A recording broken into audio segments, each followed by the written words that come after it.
Every rule in the NFL is so that the quarterback doesn't get hit. And now all of a sudden you're telling the quarterback, run.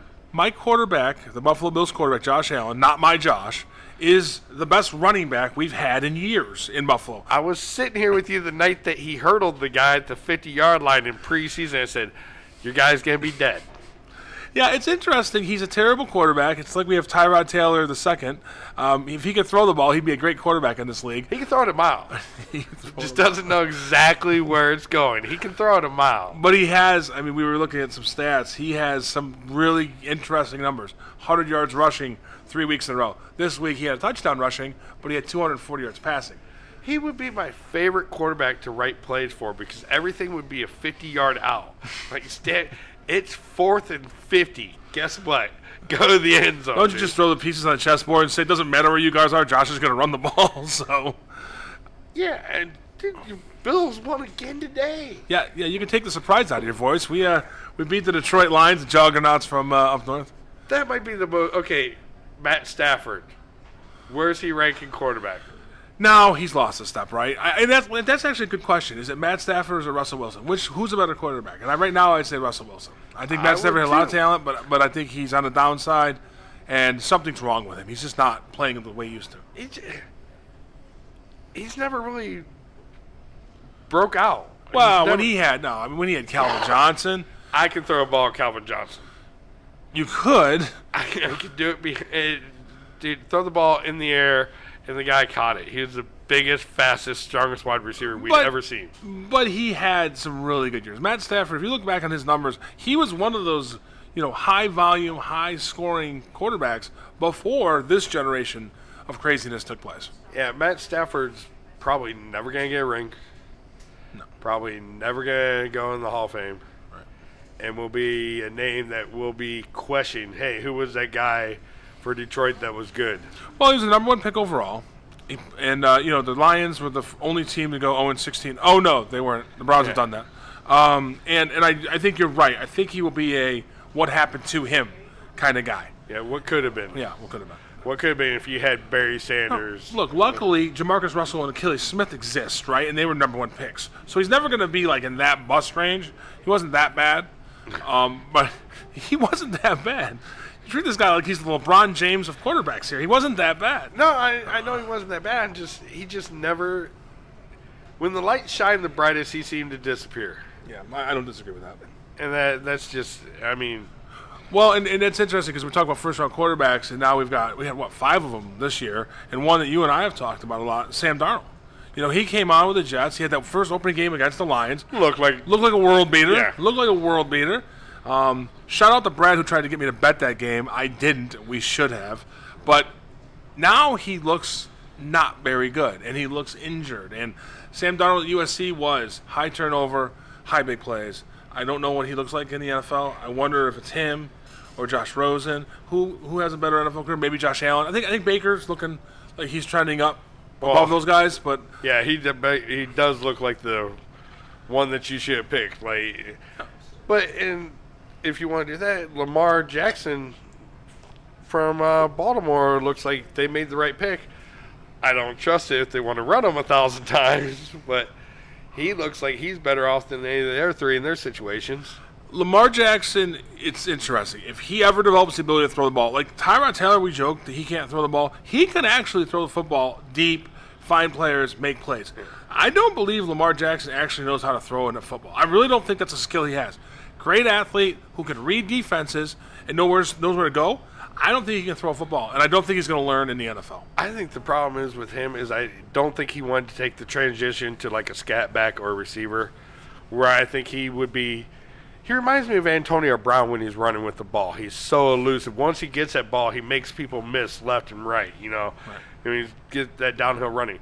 But throwing the ball, I don't trust the guy. He's not accurate. He's like Cam Newton when it comes to throwing the ball. He might be spot on one day, but the next day he's going to throw 5. He's effective in this system, and he's effective for a couple reasons. One, they have a really, really good defense. Yeah. Really good defense. 2, they have at least 2 or 3 guys, other than him, that can run the football. So So they had a formation today where you've got Lamar Jackson with 2 running backs next to him and then 1 behind him. You had 4 people in the backfield, and they ran the ball for 7 yards out of that formation.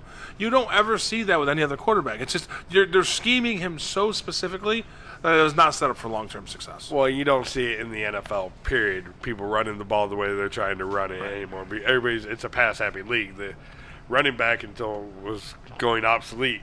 We have, maybe 8 dynamic running backs in the NFL right now. Maybe. And, I mean, it's like we talk about this with fantasy and everything. Unless you have the top 6, 7 picks, you're screwed because you're not going to get Gurley, Barkley, Bell when he's on a team. When he plays, Connor, these guys. And that's the thing in the NFL. But I will give you Barkley's done a lot better. But with Lamar Jackson running the ball as a quarterback, that's something they're going to have to figure out. If you're an NFL team playing against Baltimore next week, who plays Baltimore next week? We do. Yes. If I'm Greg Williams, I walk up to that official before the game starts and say he is a running back. You cannot treat him like a quarterback. He's a running back. He runs the ball 18 times a game. We cannot treat him special. And you can't really argue against it. Well, and the thing I think is going to really hurt Baltimore is Greg Williams is a good defensive coach. And one thing I noticed watching the game today with Baltimore is Lamar Jackson throws to open receivers. You and I have talked about this before. There is a transition in the NFL to where you have to throw to an open guy versus a guy who's going to be open. Lamar Jackson cannot do that. He throws a stationary target to where open. Greg Williams is going to run a very aggressive zone blitzing defense. He's going to cover there won't be people open. And Lamar's going to struggle, and I think Cleveland wins that game. It's so nice to hear. We finally got another host saying Cleveland's going to win next week. I didn't even have to goad them into it. Should I say go Hoosiers just to make you feel more comfortable with the co-host? Go Hoosiers. That's fine. But no, I mean, with the Lamar Jackson thing, I think that's going to wash out. I think that's going to last in the NFL this year, and then next year they're going to be like, hey. I also think the RPO is something the NFL has to look into. If you're going to make all these rules against the defense, the RPO, you cannot sit there and let your offensive line be 7-8 yards down the field. You can't do it. Well, I think that's a really good point. And not back to the officiating, but that goes back to officiating, right? Like you've got linemen downfield. That's a penalty. Start calling it. I think what's going to kill the RPO is what killed the Wildcat, right? It's a scheme. It's a scheme. They're going to figure it out. Maybe they're going to bring pressure from one side of the line so that even if they've got players downfield, you've got too much pressure coming from one side. I mean, I don't know how they're going to scheme out of it, but these coaches, they've been doing this a while. They're good at it. I think they eventually the RPO is going to get schemed out. With certain running backs, I don't know if you can ever scheme out of it, though, because Saquon, with his talent, you got to worry about him. There's just Gurley. There are a few running backs that can make the RPO very dangerous. Yes, but the reason it works for those teams that you just mentioned, the Rams and the Giants both. Think about it. You have Gurley and you've got Odell Beckham, right? So not only do you have a really good... When he wants to play. Well, yeah, he gets his feelings hurt a little bit. You've got 2 good options there. I mean, the Rams have 19 good wide receivers with Gurley. I mean, it's got to be a real threat on the P part of the RPO. Well, and it works good for Kansas City, too. Right. Again, who has talent coming out of every... And so do the Browns. I mean, the Browns fit that mold, too. Mayfield just not really a big RPO guy. No, and I love the fact that he's not an RPO guy. I did not want him running because I want him upright and healthy. Don't run unless you have to. Speaking of bad officiating, the end of the Kansas City San Diego game was the most atrocious thing you could see. There's 22 seconds left, and Phillip Rivers gets blasted in the head. He stands up and starts bitching at the official. The clock's running. They have a timeout. They call timeout with 13 seconds left. The very next play, because they should have called it, from Kansas City pushes off to get open, but he gets his arm slapped, so they call pass interference. He pushed off. It was horrible. The next play, he pushes off and gets a touchdown. Yeah, and that goes back to what we said. Don't leave it in the discretion of the referees. And I will say this, offensive pass interference. We saw the one call they called off on that pick play. I mean, they're blocking on a screenplay. What do you want them to do? The defenders are running into them. Or if I'm going for a ball and you're holding on to me, I have to push your hands off of me. That's how I will catch the football. And that's a flag. And they hate calling offensive pass interference. The same as they hate calling the offensive face mask. They refuse to call that one. They even brought it up today. They're supposed to call that more, and I forget who it was, just flat out grabbed the dude's face mask. But yeah, that Kansas City game was bad. In my opinion, I think with the Kansas City game specifically, it's not so much that we're having bad officiating; it's that we're not improving in those areas, like what you just described, the hits to the head. I saw one later in the day today. I mean, if you're going to call it, the quarterback's going to hit in the head. Okay, then call it, because I've seen them where they get tapped in the back of the head, flag. I've seen them where they get punched in the face, no flag. That's the problem we have. Well, with that too, doesn't it a lot of times it seems like it's who the quarterback is? Like if it's Ben Roethlisberger, short of picking him up and pile driving him, they normally don't call it throw a flag on any way you hit Ben. Except for like today, he didn't get one, but the ref blew the whistle. The guy was wide open. Ben sat there, and the guy just wrapped him up, bear hugged him right away. No one touched him. The ref blew the whistle the minute he put his arms around Ben because he knew Ben had cracked ribs. Yeah. Yeah, you stop the play, because usually you would let Ben Roethlisberger make a play. Yeah, right. And he did for a second. And the guy re-grabbed him. I'm like... Which has been consistent. We've seen a lot of the forward progress being called a lot sooner. Yeah. Again, back to the discretion of the referees. But I understand why they're doing it. And again, if it's consistent, okay, I'll learn. The players will learn to adjust to that. But if it's not consistent, if all of a sudden you're going to let Russell Wilson scoot out and get a 20-yard gain, but you didn't let Ben Roethlisberger because he has cracked ribs, that's where it becomes a problem. Or when they fake slide. That's another one. Yeah. Some players do it, but... I want to cover one game before we move on. Okay. The Bears game. I think, the person usually sits in this chair, big Bears fan. I think this goes to two things. I meant to joke about earlier. The coach of the year really should be John Gruden for helping the Chicago Bears win the NFC North Championship, right? I mean, this was the worst trade ever, maybe the second worst. Amari Cooper might be up there too. But Khalil Mack has helped them win this division hands down. And congratulations to the Bears. Well, before this year started, I bet Brad $100 that the Browns would have a better record than Chicago. The Khalil Mack trade happened, and I said, shit. Your odds should have changed on that. Yeah, I just lost $100 to win too. Yeah, you just lost $100. I mean, this is a guy we're sitting there talking about how big of a difference can he make, but it's because we didn't get to see a lot of Oakland play. Right. But, I mean, the Browns could have got him, but it would cost 2 first-round picks. Right. Looking back, because you don't know if you can draft that guy. Like, John Gruden traded him away to draft him because he's an idiot. Yeah. But you have a once-in-a-lifetime, a generational player. You don't let him go. And now I would give up those 2 draft picks in a heartbeat for him. I think 2 first-round picks is a lot to pay for any player. But when you draft a player, you were trying to get Khalil Mack. They had him. Why do you let him go? Why do you let him go? Now, again, the Bears have a much better team other than Mack. That defense is unbelievable. It's very good. Hicks is good. The rest of that secondary is good. They are very good, fast. Yeah, Mack just ties it all in, puts the gift wrapping on it. They have a good, fast defense, and Mack is just a monster. And their offense is not terrible. I think Trubisky is serviceable. He's a good Trent Dilfer, maybe. He's a serviceable quarterback. Yeah, he's probably going to be your second, third-tier quarterback the whole time. He's progressed a little bit this year, but that defense is winning you the games. Yeah. We're just honest at that. It is. And he doesn't have a ton of skill talent. I mean, Howard's fine. Cohen's good. But, I mean, really at wide receiver, the tight end Burton, he's not doing it for them. So I think Trubisky is doing with what he has good enough. And I don't know if that team can win the championship. I don't know if they can. But it was such a turnaround. Like I said, I remember when you guys made that bet. And look, we both thought the Browns were going to be bad, and we both thought the Bears were going to be bad. Yeah. All of a sudden, we knew the Bears were going to be good. We didn't know the Browns were going to be this good. You almost still snuck that bet off. Yeah. And the Bears dropped a few here late in the season. With the Bears, you gotta wonder come playoff time. You know how, like in the NBA, defense gets a little tougher and they start letting little things slide.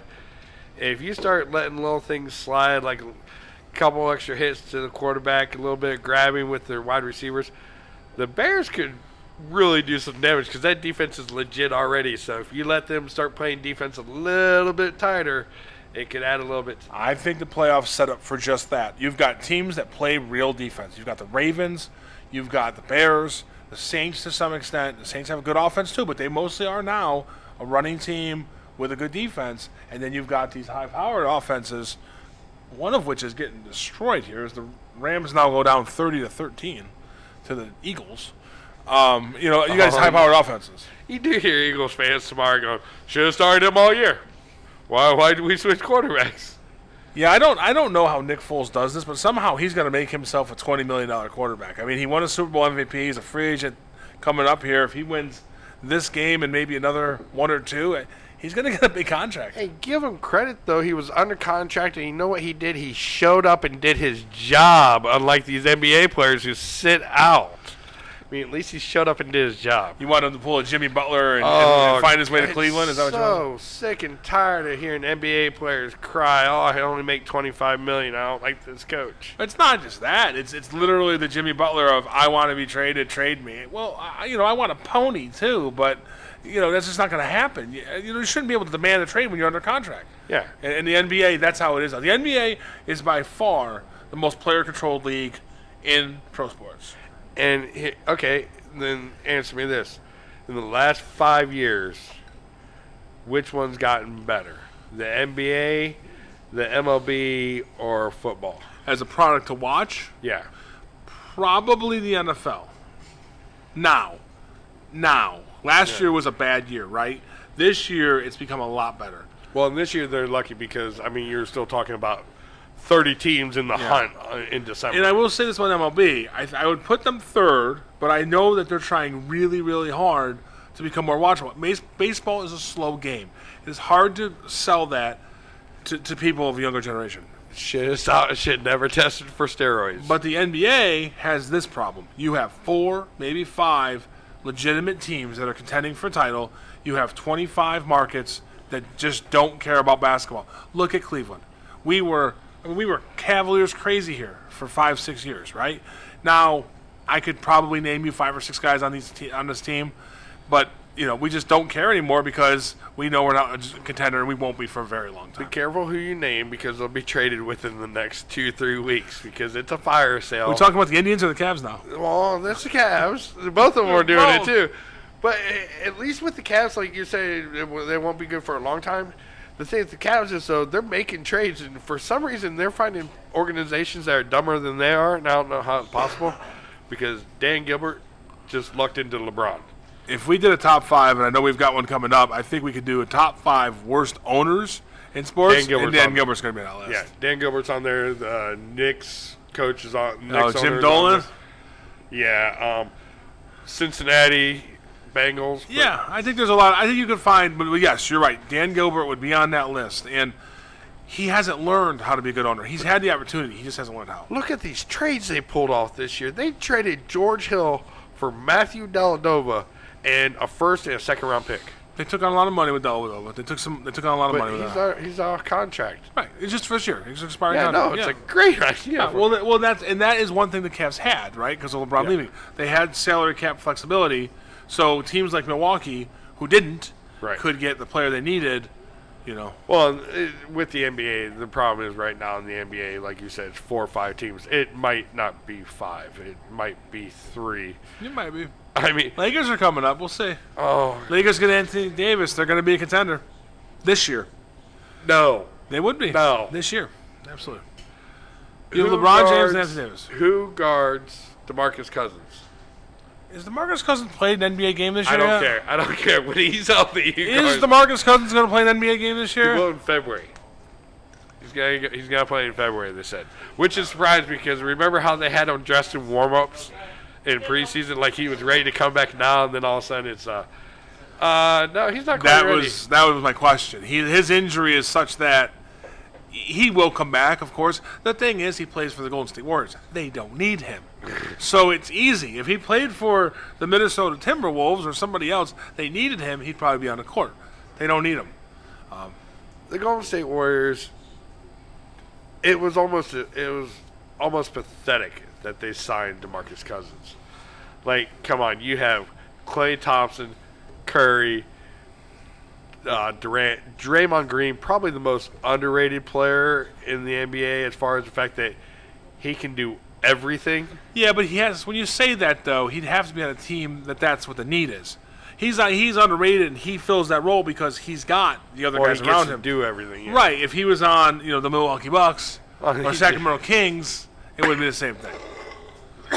Yeah, he'd just be a jerk then. He would be an 18.8 rebound a game who got 15 technicals a year. And that's who he would be. But I just, if you give LeBron Anthony Davis, if you're going to do that, you better do it quick, because I think the problem that the Lakers are going to run into is, I've said this, LeBron is playing harder minutes. He's playing 2 minutes less, but he's playing harder minutes than he played in Cleveland in the last 4 years. His body is going to wear down. It does appear the young talent around him is responding. I saw the triple-double from Ball. I think they're playing pretty well. Yeah. It's interesting that the guy he went to be there with, Brandon Ingram, he said, this is going to be my running mate. Hasn't, I don't think, played in the last 2 or 3 games. He's coming off the bench now. I find that interesting because LeBron's always supposed to be this basketball genius. I think he needs to stick to playing basketball, not telling people about basketball. Well, and that's what he did in Cleveland. That's what he essentially screwed Cleveland. Was these bad deals he signed. J.R. Smith getting $15 million. Yeah. Tristan Thompson getting $18 million. I'll say this in the Tristan Thompson deal. I agree with you, and actually we can go back to Anderson Varejao too. Yeah. He did the same thing with him. Those big guys that have stayed have done well enough to justify their existence. I don't want to say they're worth $18 million, don't get me wrong, but it's not like J.R. Smith. The J.R. Smith, the Kyle Korvers, those are the ones that got me. I didn't like those. Those was just way too much money for old players who had one skill. J.R. Smith is just the laughing stock of the NBA right now. No class whatsoever. I'm sorry. He won't take a buyout because it's not fair to the people that work in the organization. And this is a league that still has Lance Stevenson in it, and he's the laughing stock? I agree. Yeah, that's sad. With the Cavs, though, I think they're making the right moves. I think Tristan will be gone before trade deadline because his value, I think, is up there high right now. Kevin Love, unfortunately, got hurt. He's got some toe infection out. He found some quack doctor. He was in New York, and he was walking down an alley and found someone. Because no one knows what his injury is. No, Kevin Love is one of those players that when he came here, we knew he was an all-star. Your wife's going to kill you for this, by the way. She is hopefully long sleeping and not going to listen to this. Kevin Love came here. We thought, oh, man, all-star guy, going with LeBron. We're going to have big three. He never became the kind of guy who could take the game over. Kyrie did. LeBron always has been. Never here was Kevin Love the 35, 15-point guy, ever. He just didn't. He wasn't the right fit, or however you want to say that. Wasn't athletic enough. Well, he lost a step, but he's a good NBA player. He still is. He'll be a 20-8 guy. That's fine. But he's not a guy you can build around. He's not. I mean, he's not. He's just not. No, and that's where the Cavs screwed up in the offseason. They gave him $30 million, and they said they did because it makes him more valuable in a trade. To who? It makes it more value on your end, but no one wants him. No. I mean, there's going to be teams that will think about it, but most of them aren't going to be contending teams because he's too much of a liability on defense. Yeah, it'll be one of those things where we buy him out for half of his contract and trade him to whoever the Golden State Warriors are then. Whoever the top team is then. Well, LeBron owes us a couple favors. We're going to call him saying, hey, you're doing a good job GMing out there. You need to pick this guy up. How does that work? Does LeBron go not only to the players' union meeting, but also to the owners' meetings and also to the general managers' meeting? He must have a very busy offseason because he does so many roles on a team. He has to go to all those meetings, I would assume. Well, what's always confused me with LeBron, and you're going to know exactly what I'm talking about. LRMR, who is whatever, Clutch Sports, who represents all these athletes, he's part owner. You're not allowed to talk to these high school kids. You're not allowed to talk to the college kids. How does he just get away with it because you're LeBron? I don't know. I think tampering is something that, as we've seen in a lot of cases in Louisville and North Carolina and Kentucky, tampering is a big deal, right? Well, if you remember, when he bought Ohio State beats, he bought the other team beats too, because they said otherwise it wasn't fair. But well, we just had. I mean, I'm a Syracuse basketball fan, and we just had an issue with LeBron, one of our top recruits, signed with LeBron's agency, and ended up playing in the G League. And Coach Boeheim, he said, "How is this not tampering? You have a current NBA player coming into our campus to tell a guy, instead of fulfilling his contract with us, play in the G League? How is that not tampering? Now, the reason is because the G League is not affiliated with college basketball, but that is a good example of what you're talking about. This guy's getting involved where he shouldn't be. Right, and like, it's funny because if you remember last year, there's all that talk about his son's already been, had college letters from like 5-6 schools already, and he said, "Hey, let my kid be a kid." Hey, LeBron, don't be a hypocrite. Right. You're sitting there, you're going after these high school kids the same way everybody else is. You're just saying, "Oh no, I'm there to talk basketball."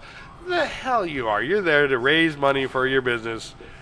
Same reason he went to L.A. Well, LeBron has always been a bit of a king of the double standard, right? I think that LeBron has oftentimes said, I want privacy, and then, as soon as he wants a spotlight on him, he has no problem shining it very brightly. So he is a bit of a hypocrite in that regard. I'm not nearly as much of a LeBron hater as you are, but I do see that there are very big flaws. I would say, as we're talking about this, though, this is a guy who grew up in Akron, who has done nothing but amazing things for the city of Akron. I know you agree. I know you agree, but I think it's important because there's a lot of flaws to him, just like there is any of us, and there's a lot of positive things that he's done. So it's important to note that. Well, what he's done for his city has been amazing. What he's done to the sport of basketball that I loved. The slow down, dribbled out. I told you when he left what I said. I said, thank God. Said, I know we win, but I can't watch this basketball. This is terrible basketball to watch. What's sad is it's actually nice to watch Golden State play, and I hate Golden State because they move the ball, they play the game the way you're supposed to. The Lakers, you tried watching at the beginning of the year, they were trying to do that same format. They've slowly gone away from that, and it's now becoming LeBron beat the ball. Yeah. It just gets tired. It's one of those things that when you have LeBron James, he's always going to be a key to your offense, and there's nothing you can really do about that. You can't say to Lonzo Ball, you can't say, hey, now you're going to be the number one on our team. It's going to be LeBron James. One thing that I really like about what the Lakers have done is they have a lot of young talent, and they're going to get better. Well, I think now we have to take a quick break. We will be right back. Thanks again for listening. We'll be back soon.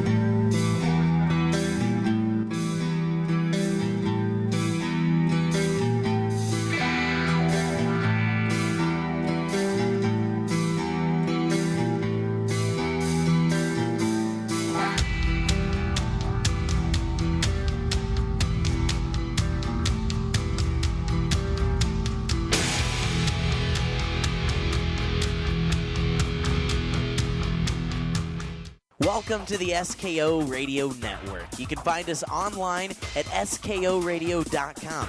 We're also on the TuneIn app where you can listen with your mobile devices on the Google Play and Apple Store. Find us on social media at facebook.com/SKO Radio Network. You're tuned to the SKO Radio Network and online at skoradio.com. Hi, this is Bob Fritz, host of the Oldies But Goodies show here on SKO Radio.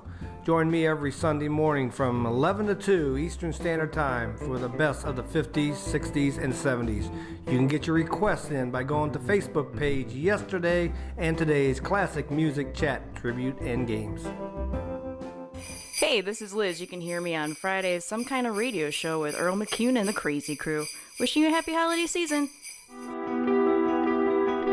Hi, this is Stephanie Raquel Kokora, and I run Under Lock and Key from 5 to 6 on Mondays. Come and see me.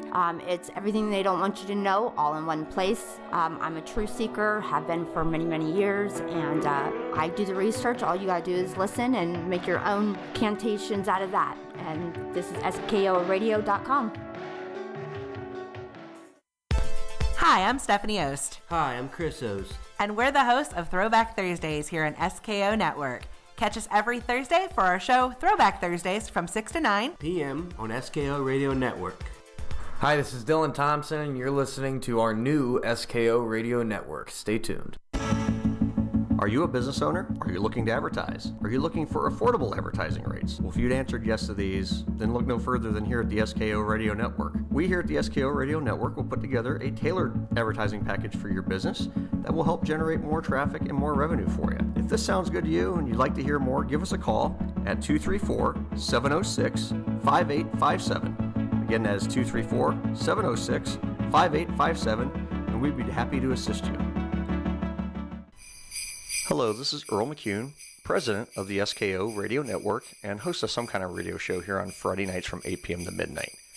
I just wanted to take a second and wish everyone out there a very Merry Christmas and a Happy New Year from my family to yours. Happy holidays. In the beginning, Pat created ham radio heaven. But somehow it just wasn't enough. Listeners wanted more. So they went back to the drawing board, hoping to create that perfect show. Something's going to happen. What? What's going to happen? Something wonderful. Join Dale and I for Radioactive as we discuss technology and life in the world around us. That's Radioactive, 11 a.m. to 1 p.m. on Saturdays here on SKO.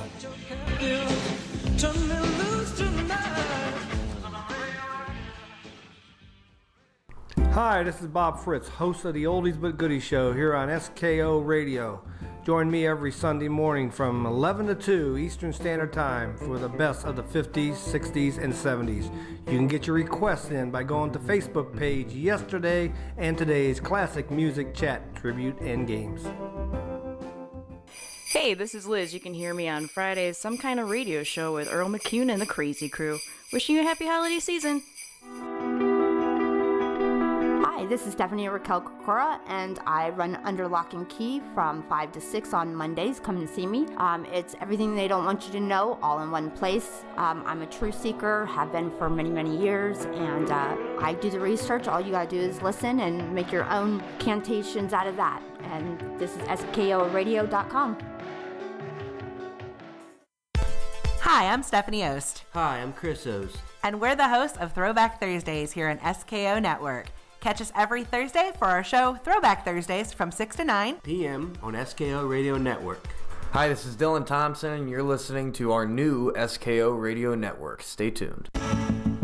Are you a business owner? Are you looking to advertise? Are you looking for affordable advertising rates? Well, if you'd answered yes to these, then look no further than here at the SKO Radio Network. We here at the SKO Radio Network will put together a tailored advertising package for your business that will help generate more traffic and more revenue for you. If this sounds good to you and you'd like to hear more, give us a call at 234-706-5857. Again, that is 234-706-5857, and we'd be happy to assist you.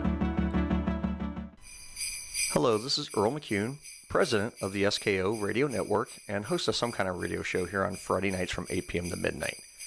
I just wanted to take a second and wish everyone out there a very Merry Christmas and a Happy New Year from my family to yours. Happy holidays.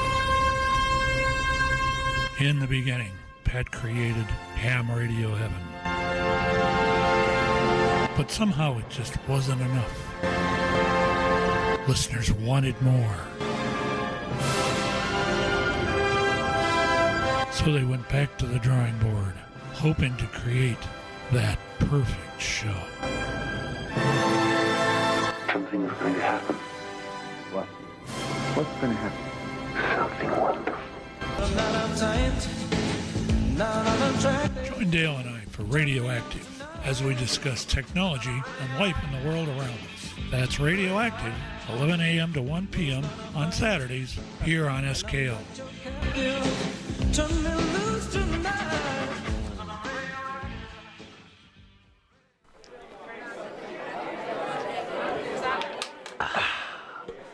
You know, Dylan, there's nothing better than sitting at the bar, having a cold beer, sitting there with a good friend, watching the big screen, watching the big game on the TV. No, you're absolutely right. You know, talking about sports with your buddy, that's exactly what Rick and Brad do, too, on Sunday nights.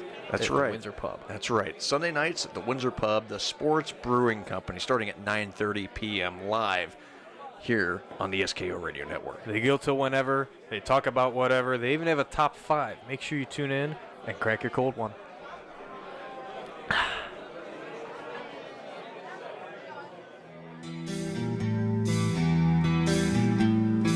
Live at the Windsor Pub from Akron, Ohio, it's the Sports Brewing Company on the SKO Radio Network.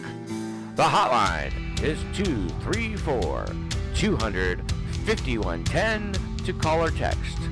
That is 234-200-5110 to be part of the show. And now, here's your host, Brad Gerton and Rick Carpenter. All right, yeah, we're back live at the Windsor. We're in the back room drinking some Fireball, talking some sports. John O'Donnell's zooming with me, filling for Brad the Minnow Gerton. I'm Rick Carpenter. Brad, this is going to stick, so you stay sick. The longer you stay sick, the more it's going to stick. Brad, I apologize that I've made this show younger, more intelligent, and better looking all in one fell swoop, but I did accomplish that. Haven't heard from you tonight, hoping you get a chance to dial in. Otherwise, anyone else wants to dial in, please do. We have talked the NFL and the NBA, a little more on the NBA. One of the biggest topics I think we have is Kawhi Leonard. He is going to be in Toronto this year. They are playing excellent basketball. Does he sign next year, or is he going somewhere else? I hear he's happy, is what I hear. Kawhi Leonard is one of them guys where last year he wasn't happy. We just talked about this. I hate these athletes sitting out and getting paid because they're not happy, or he had a quote-unquote some fictitious injury that no one else knew about, or, that's crap. You get paid, you play. But I hear he's happy, and if you watch him play, oh, my God, he looks happy in Toronto. Him and Lowry look like they were meant to be. Like, this is the 1-2 punch. Well, I think Toronto is interested for many reasons. One, they've got a new head coach, right? Yeah. Right. Nurse, the head coach there.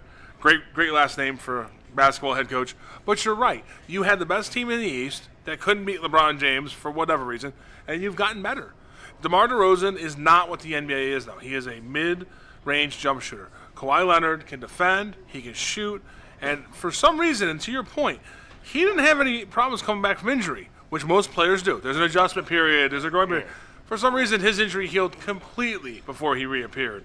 So maybe the mystery injury wasn't as bad as we thought. Well, look at him the way he's playing, too. I mean, he's legit right now, probably arguably the best player in the NBA all around. I mean, if you're talking both sides of the ball, the guy, if you look at, LeBron, yeah, you're still top 5. You're probably 2 or 3. You might still be 1, but Kawhi is right there. And this argument was before. Yeah. When Kawhi won an MVP, defended LeBron. LeBron's always had troubles with Kawhi. I think 2 years ago, that was the discussion. LeBron is the number 1 all-around basketball player. Kawhi is right behind him. He's 1A. And then we were thinking last year was the year where he might take him over. He got hurt. He didn't, and now he's playing just as well as he did 2 years ago. And I don't know if he stays in Toronto. I think having a new head coach and having Kyle Lowry helps. Plus, that team is really good. Yeah. They are young. Other than Ibaka, they've got a lot of youth on that team, I should say. They're playing great, and the East is still not a conference you have to worry too much about, right? You got Boston. And you have the Philly. You have Philadelphia. And Milwaukee, if they ever figure it out, 'cause the Greek Freak is scary, but they don't have anything around him that really entices you. Boston, just their coach, and they do have a star-stud lineup. I mean, they're probably 11 deep as far as who they can play. Philly, you can't be sold on Philly. You got Embiid, and you got I can't shoot the ball further than 5 feet, Ben Simmons. I know you love Ben, but you I can't do love shoot. Ben Simmons. But Ben Simmons will be the next LeBron James level player. He will not be LeBron James. He's never going to be that kind of scorer. He can defend, rebound, and pass and control a team better than anybody except LeBron James as a combination. That being said, they are flawed. They don't have any shooters. They have J.J. Redick. They have Jimmy Butler. Jimmy Butler's not an outside shooter. That's a lot of talent on that team, though. They're not the best team in the East, but they're right there. And Jimmy Butler's that guy we forget about because Jimmy Butler's that guy you don't know what you're going to get because he's that other head case that, I don't want to play here.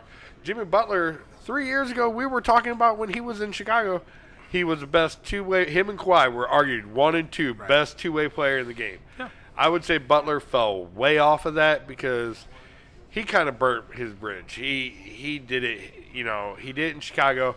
Then you went and you did it in Minnesota also. Now you're in Philly, and you run people wrong. I thought it was a mistake to get out of Minnesota for him.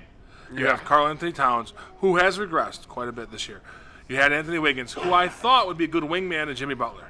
And for some reason that just didn't work. And so now I will say, much like Kawhi Leonard, Jimmy Butler seems happy. He seems to be thriving. That team is playing well. Joel Embiid is struggling to adapt, which is a problem because Joel Embiid is mouthy, and he's going to say a lot of things, and eventually he's going to piss somebody off, probably Jimmy Butler, and that's going to cause all these problems. But right now, I think Philly's right there.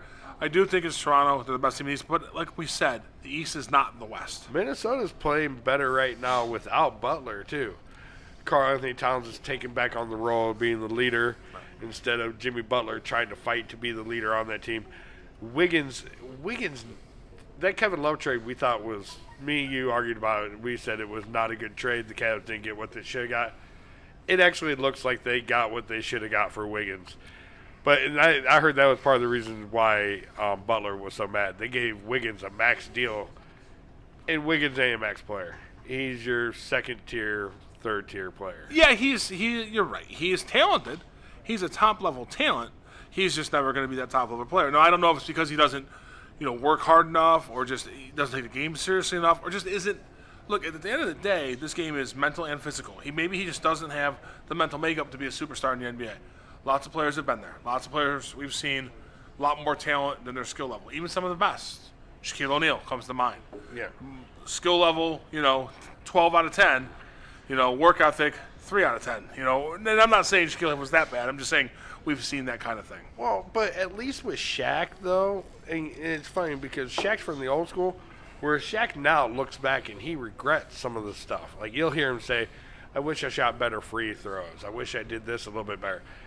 And you know what? That came at the time putting in the effort. And I think he realizes that because he always talks about with those little things with regret. And I respect Shaq more for realizing that That's not old school. That's just old, right? Yeah. Well, and Wiggins could do the exact same thing. Wiggins could be 35, 36 years old and realize, damn it, I could have been as good as Kawhi Leonard. I could have been as good as Jimmy Butler. Well, in today's NBA, you don't take Westbrook out because Westbrook is the old school NBA attitude in the new NBA. A lot of these players don't have that, hey, we're on the get away from me. Or, dude, we don't talk. I'm locking you down. You're not scoring. These guys are like, hey, man, nice shot. Hey, what are we doing after the game? They're all friends and everything. Dude, when we grew up, these guys hate each other. They'd rather fight you before, Well, I mean, that was the whole, when LeBron James broke up that fight between the Rockets and the Lakers, right? He puts his arm around Chris Paul, walks off with Chris Paul arm in arm. Hey, don't. That's not what teammates are supposed to do. You're a Laker. He's a Rocky. You're supposed to be defending the Lakers, not playing grab ass with Chris Paul and Carmelo Anthony on the sidelines. That is what I don't understand about the NBA. Well, and that's what shocked me because when ESPN covered that, ESPN's like, well, he grabbed Chris Paul because he's friends with Chris Paul and he could separate that. No, but there's sides on that court. Right. There's sides. You pick a side. You don't know. Well, and he did. The banana boat. Yeah, he picked the banana boat. Best friend. Yeah. And Carmelo Anthony at that time was on the Rockets as well. Yeah. And they were just chatting it up, having fun in the middle of a fight. And back to your point, Westbrook, Rajon Rondo, Lance Stevenson, those are old school dudes. They are here. They are here to win the game. They're here to Rondo fight you. told you straight why he punched Chris Paul in the face. He's like, he spit on me. Yeah. He goes, he done it before. He's not doing it again. Right. And I have no problem with that. You spit on me, I'm going to swing. And in my opinion, back to your point, LeBron James is not one of those guys. He's not a ride or die guy. He is going to ride with his friends, not his teammates all the time. And I think Rajon Rondo coming back from his injury so slowly might be part of that. I think they're trying to figure out a way to move him because I don't think I never saw him and LeBron getting along because LeBron he's that new age player where Rondo's more like a Kobe. Hey, I'll kick you while you're down. I'm going to do anything it takes to win this game. And LeBron just, at the end of games, how many times do you see they're losing at the end of the game? And he's smiling, laughing, and chucking it up with somebody else on their team. Kobe was, I think, the last player, Westbrook might get here, to be arguably the best player in the league at the time. Yeah. And be that guy. Be that, I'm here for blood. I am here to win or lose, lose or die. He was that guy. Yeah. And very, very talented. Michael Jordan was that way, right? And I think because at the time, Michael Jordan and in the generations before him were like that. The best players in the league were, if I lose, I die mentality. Yeah. It filtered down. The best players in the league now aren't like that. No, they want to go play. They're going to wait or they're going to sit out and demand the trade. Well, that's the AAU, though, right? I mean, and I know we're going to say the NBA, but that's the fact that all these guys now play together. They play together in high school. They practice in the offseason together. We know even before Wade, Bosh, and LeBron signed together, they were practicing together. That whole relationship thing, that's great, but it sucks for competitiveness on the court. Well, and it does, but they don't have that's competitive fire, though. I mean, come on, you remember playing backyard basketball, playing one-on-one against even your best friend, be like, even if you lost, you're like, I get you next time. And I don't get where that went. Yeah, that's true. I don't get where that fire went. That's I mean, societal. how do you just lose that? It went the way of the participation trophy. You used to get a trophy if you, won at something. Now you get a participation trophy if you sign up. I don't think you actually have to participate, just so you know. I think if you sign up and pay your money, they're just going to give you the trophy anyway. I don't think it's a participation trophy. That goes to the heart of it. Well, and that starts at T-ball, where T-ball, everybody bats around the inning, And sports are what they are. When we grew up, my parents used to love to watch me play baseball. I played 1 year, and it was coach pitch. But our coach was a comedian when we were batting. They'd all sit there. My parents would be sitting over there in the stands with a beer in their hand, cracking a beer. The coach have a beer in his hand, chucking it up. Now you couldn't do that because that's not PC. But come on. Also, that's a bad idea? Damn it. No, what's wrong with everybody having a good time and everybody knowing what everything is?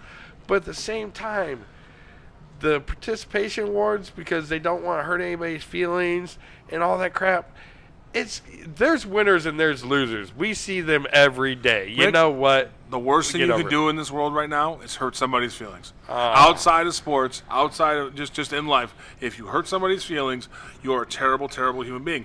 And that filters down to what we're talking about. That's why I pride myself on being an asshole.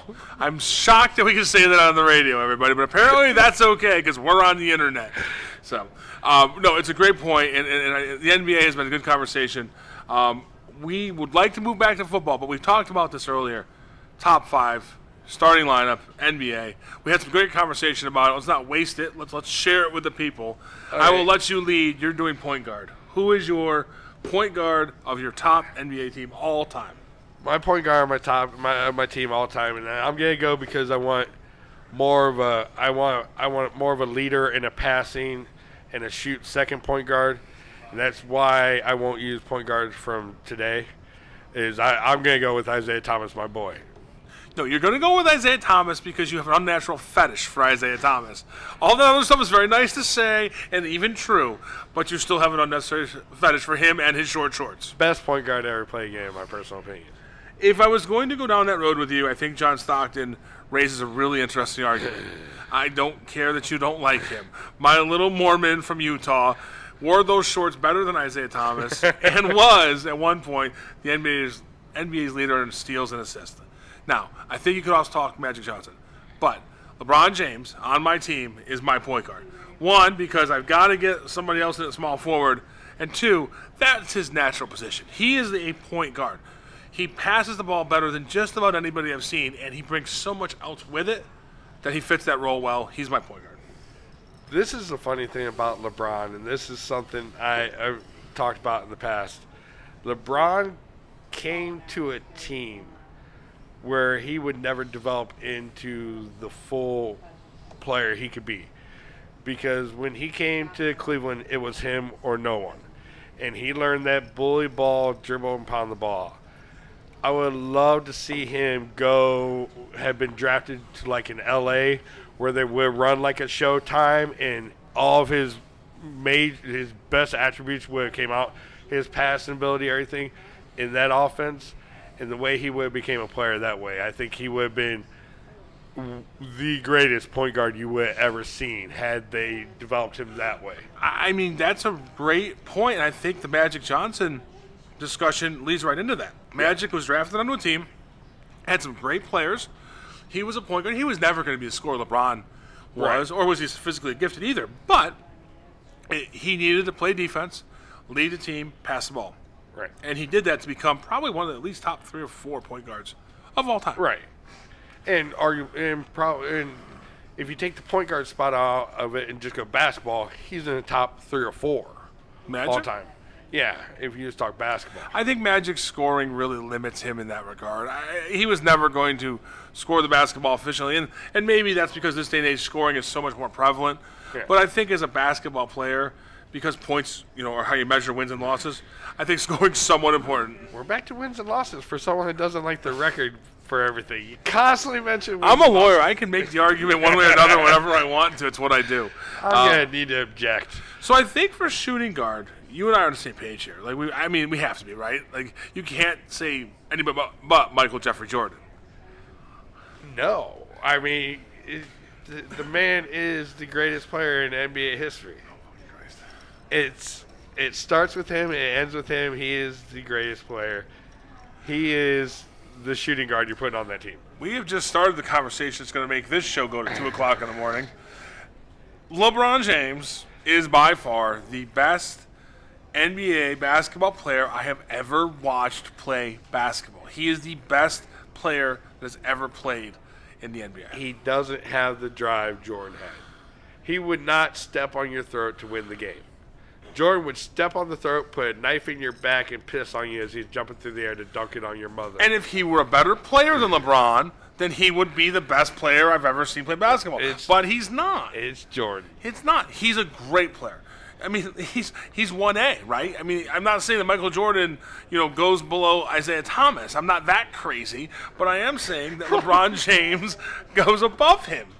And it's close. It I really love is. the fact that you throw Isaiah in because you know Chuck Daly's statement. I got Sasha Pavlovich in my back pocket, by the way. So you keep running. Here Chuck comes. Daly said that if Isaiah was 6'6", you wouldn't talk about Jordan. Whatever. But that's a whole new... And if I was a hot blonde, I would have been on Miss Universe tonight instead of sitting here with you tonight. But here I am. Yeah, there were some major flaws in Miss Universes tonight, though. Some of them were hot, but it was... they were all hot. Some of them were hotter than others. Yeah, it was like a appetizer menu. You just got to pick your best one. But no, I'm always going to go Jordan. You're always going to go LeBron.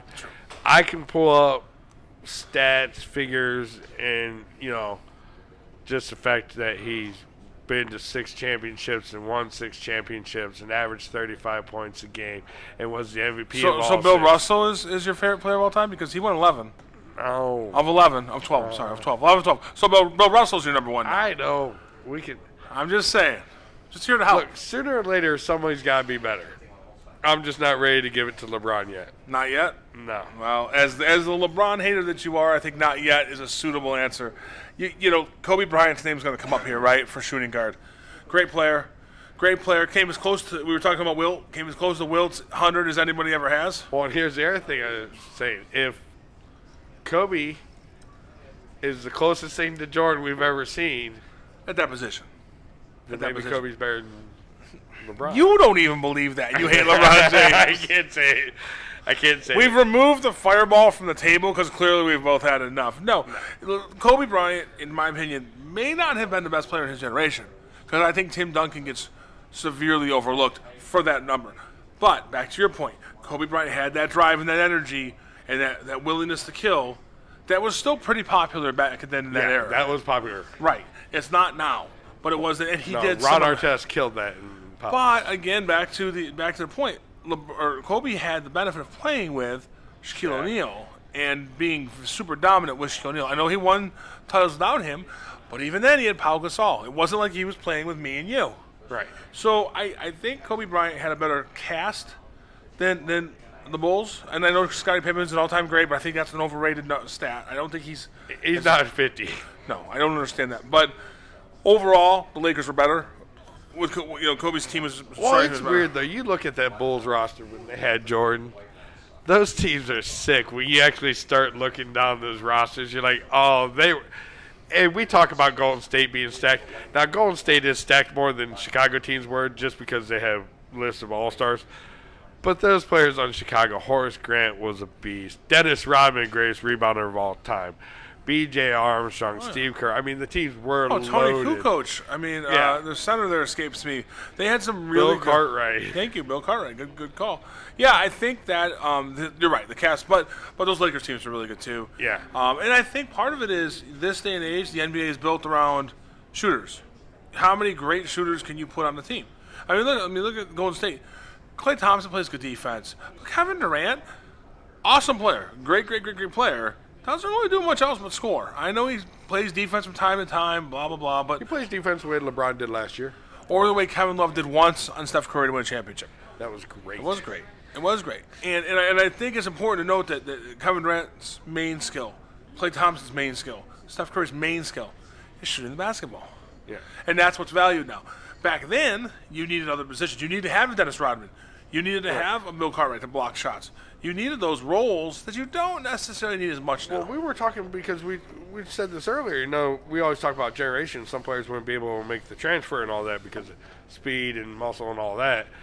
But, like, point guards that from the 90s that would thrive in today's NBA. I mean, I brought up a name, Mark Price, not in the Hall of Fame. He's a Cleveland Cavalier. The guy was the greatest free throw shooter in NBA history up until a little bit ago. He shot 43% from behind the three for career. People are like, oh, well, they didn't shoot that much. Yeah, it's that much harder to keep your stat high, buddy. You got to make them.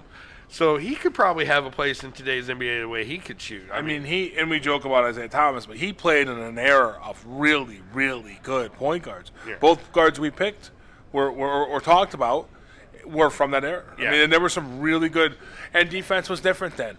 Well, there was but hand the point checking. guards were different then, too. Yes, it was a pass. The point guards were, position. yeah, and that was that. Remember, you actually highlights were passes a lot of time. Remember White Chocolate from Jason Williams, Sacramento Portland? Kings. We used to sit there and watch highlights of him passing the ball. Yeah, I mean, and that's the one thing I do really give LeBron credit for. His passing ability. Some of the passes he makes are just absolutely disgusting, but they remind me of the old players that way. They do. And you don't really have that type of ball movement, team leadership point guard anymore. I mean, I'm just thinking about some of the younger ones who I think are really underrated, like De'Aaron Fox from Sacramento. He's not an all-star point guard, but he's an up-and-coming point guard. He's a score-first guard. And Steph Curry, score-first guard. Russell Westbrook, score-first guard. Kyrie. Yeah, and that's what you have now. But that's really what you have in the league, right? I mean, they're all score-first players. Well, it's been hard to tell this year considering no one wants to play defense. So it just looks like, everybody score first. It's like a running gun. Yeah. I mean, the first 2 weeks we were talking, I was like, this ain't basketball. You guys aren't even.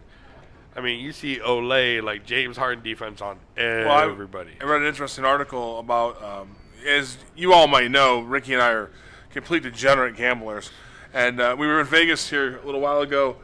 And one of the articles I was reading out there while I was deciding how to lose money is that the over-unders in basketball are really killing sports books now because, as I just noticed, the Brooklyn Nets scored 142 points today. I don't understand that that's even possible, but they are just blowing these over-unders away, and that's killing the Vegas books. And to your point, there's just no defense in this league anymore. Right, and that's part of the problem, which we go back to players run the league. And as the players run this league, if they keep doing like they're doing, they're going to kill this league. It's just one of the things that are going to happen. I think the NBA is washing out faster, and I think they're going to be happy when the LeBron era leaves. I don't know that it's going to kill the league because I think that the league has gone, and not all the way, or in a different way, I should say, than international basketball. International basketball was always more free-flowing. Huge China. Right. It was always more free-flowing, more scoring. The passing in international basketball, much better than we have in the NBA. But the athletes in the NBA are much better than international. So I guess my point is you're making a lot of scoring at the NBA level because I think that appeals to younger people. I don't know that younger people want to see the bad boys Pistons. I'm not sure they want to see them. I do, but I just don't know that that's what people want to see anymore. I know. That's millennial. You guys kill sports. Get participation awards. Everybody's got a score. But we're glad you listened to our radio show, even though you're killing sports.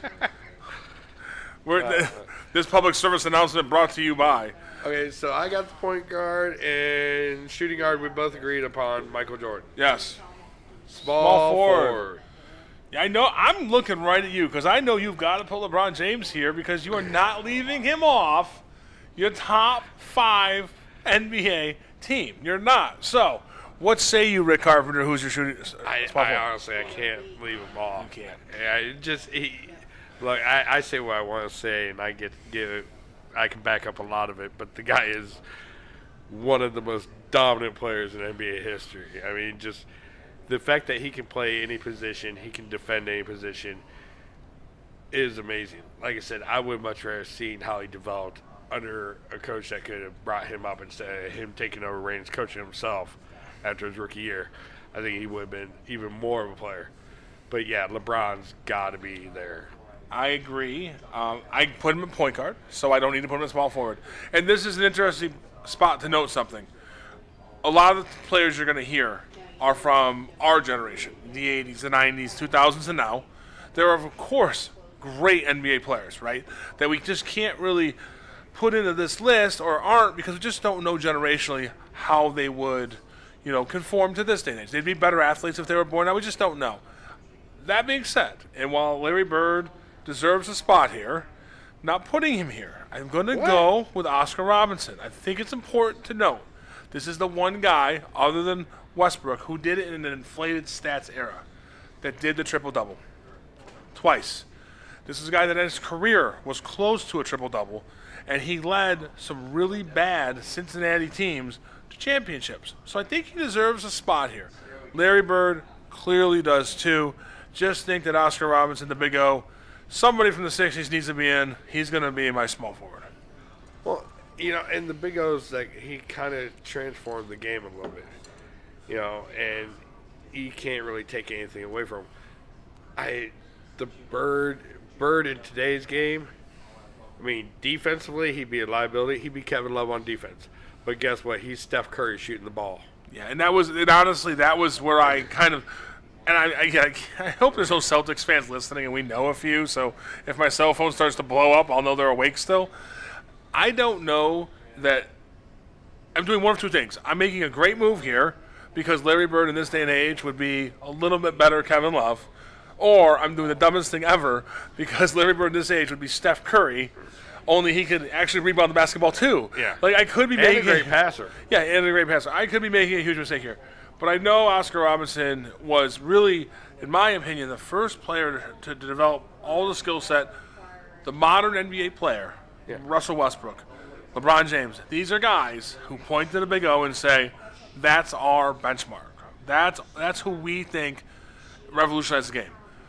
I think he deserves it, so he's going to get my spot. I had no problem with that. I got all respect for Oscar Robinson. But that being said, so we're the power forward center. It's kind of loose, so you can go either way. But I think I like to start with center because power forward's hard here. For me, it really isn't going to be much of a discussion. But center, depending on where you go with center, you then have to kind of fit a power forward in. Because I think power forward is a position that has changed so much. I think in the early days, it really wasn't a scoring position. No, they were bangers. Yeah, it was a throwaway. Bangers and rebounders. It was a throwaway position. Oakley, you had Horace Grant, you had Rodman. Right. To our point earlier, the greatest players at those positions had to serve a role. So Bill Laimbeer, Dennis Rodman, Charles Oakley, Anthony Mason, would not play in the NBA now. And he had like a 12, 15, 18-year career. He played point guard. Yeah. He played everything. Yeah, he was a bruiser who just beat people up. He was awkward, too. Yeah. Well, I'm awkward, but that's okay. So I don't know that I'm going to do power forward because I just don't think that that's a position that we think all-time great players, except for maybe some of the obvious choices. Center is a great one. Shaquille O'Neal has to be my pick here. Most dominant NBA player that I've seen. And to our point about Wiggins earlier, right? Talent and skill and size and natural God-given ability that I don't think we've ever seen. Maybe not the work ethic and seriousness that he should have given it. 7'3", 350 pounds. The man is a mountain. He's just an absolute mountain. If he would have decided it was basketball and that's all it was, you wouldn't talk. It wouldn't even be a question. But that didn't happen. No.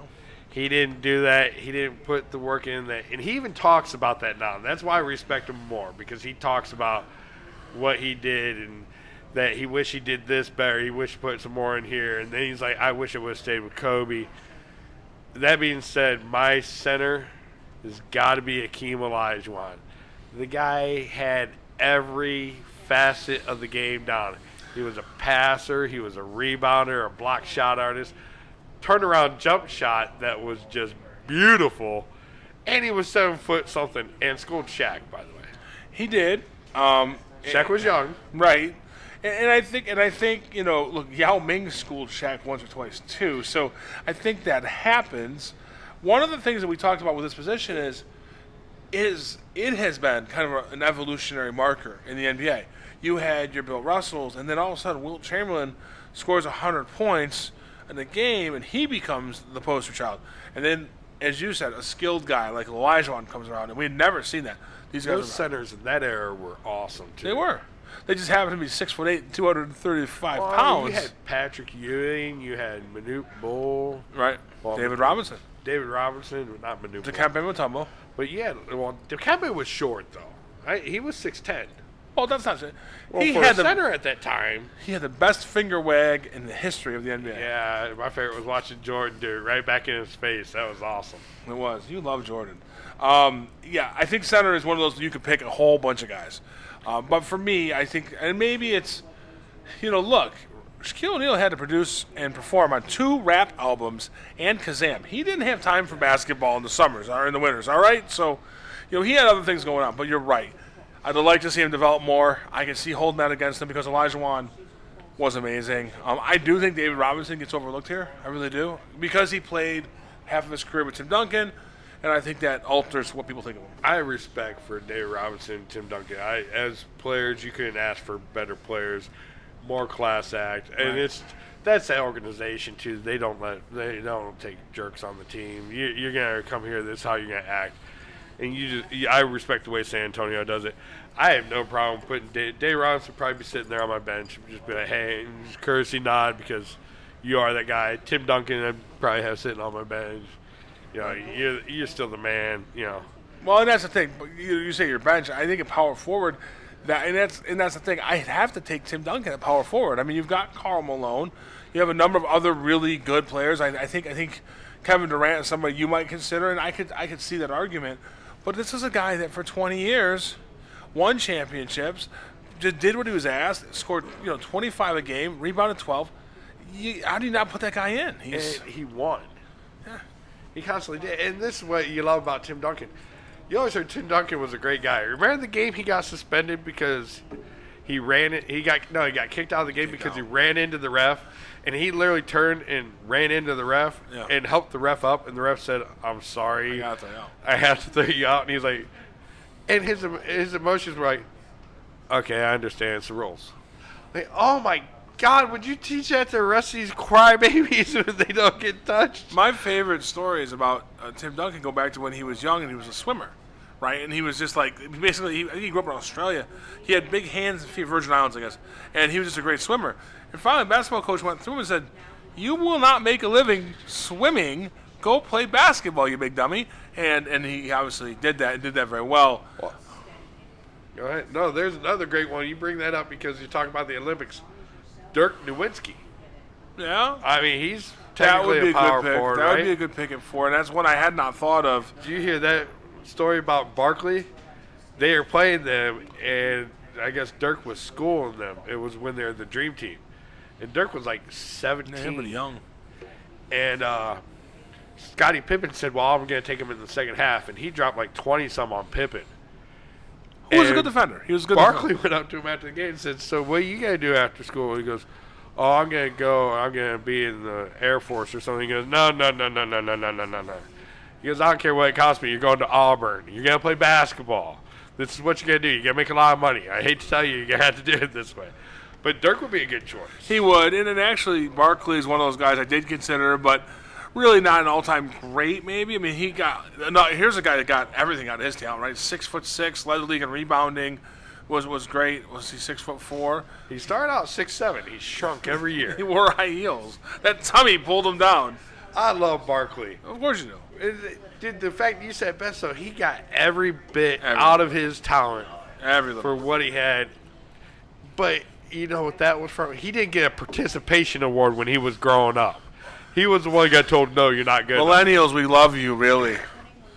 No, I mean, Barkley is, he was exactly what was molded into by sports.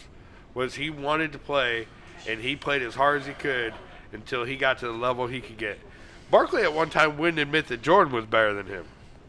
Well, that's interesting, and while it's good to have that kind of belief in yourself, well, it is. But there is objective insanity, and then there is belief in oneself, and I think he may have crossed that line. Right.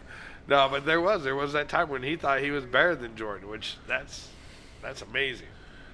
All right, so we did centers. You took Shaquille, Shaq, and I took Akeem. I'm going to take Tim Duncan, power forward, and you are left with your last pick.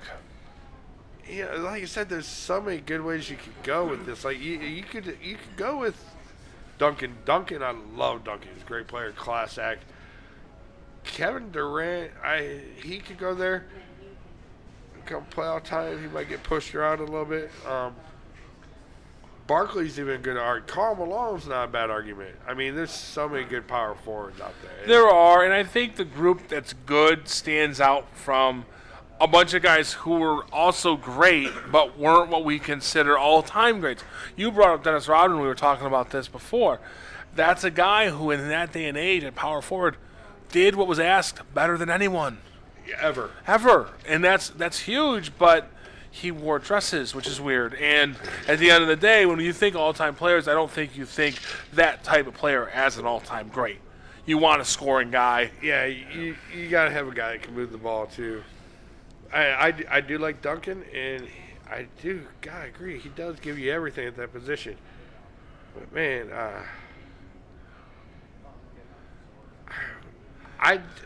just because I said his name and I can't take anything away from him, I mean, I got to go back to Miami's first year with the super team together. Dirk Nowitzki, I mean, I think I can slide him in there. I mean, you good? Nothing against Duncan, but Dirk, I remember single-handedly just beating up on three, you know. One of the names I thought about earlier, and it's a shame the injuries cut him short, Chris Bosh. He could have been on this list. I was going to say, well, here's a great one. If you tell me I can take someone in their prime, like a 3-year stint, Sean Kemp. Now, that was between children 17, 18, and 19, right? It was before Sean ain't Sean. Man. And after he got kicked out of JUCO. Right. Like right somewhere in there. Yeah, but that 3 years he played in Seattle, right? He was amazing. Like he was a human highlight reel. And he played with a point guard we left off of our list there, Gary Payton, who again we talk about Mark Price playing in a generation of great point guards. You got to throw him back. I mean, there was just so many good point guards back then. Payton was a good defender. He wasn't a great. No, he wasn't. I mean, he doesn't belong in this list. Shoot. He couldn't pass. So. I'm just, we talked about what point guard was, and he filled that role well. Defend the ball carrier and distribute the ball. That's what he did. Oh yeah, it's weird because if you look at Chicago didn't even have the hybrid point guard. They still had either Steve Kerr or B.J. Armstrong, John Paxson. You know. Yeah. Pass first, shoot second guys. Yeah, I mean it was a completely different game. It was a whole. Your point guard was your floor general, which is what they've lost in the NBA today. You don't have one floor general, unless you're on LeBron's team. You don't need one. I mean, you really don't need one. It's so much hurry up and shoot. We left Steve Nash off this list, 2-time MVP. He was a hell of a player. Yeah, I thought he got one because Kobe got that rape charge like the year before, and Kobe wasn't going to get it because of that. I think it's because he's Canadian. It was a diversity thing. I'm not really sure, though. Oh, and then you had the 1 year LeBron was his second year in the league where he averaged like 37 and 7, and they still gave it to Nash. Well, Jordan had a lot of those years, too. I mean, I don't mean to defend Jordan because he doesn't need it, but he had a number of years he could have won the MVP. They just got sick of giving it to the same guy, right? I think that's when maybe before then where it became not who's the best player, who's the most valuable. And that allows you to kind of go outside the box and say, yeah, but for his team, this guy did everything. He gets the MVP. That's when all that nonsense started. The one player said that. He said, "Look, if we did MVP, if it met the best player, he goes, well, hell, Jordan would have had it every year he was here. So we got to make it most valuable to the team or whatever." Okay. Yep. Well, I think that's good on our teams. Hopefully, you guys have some thoughts on that. I think we're going to up against a break here real quick, and we'll be back shortly. Football.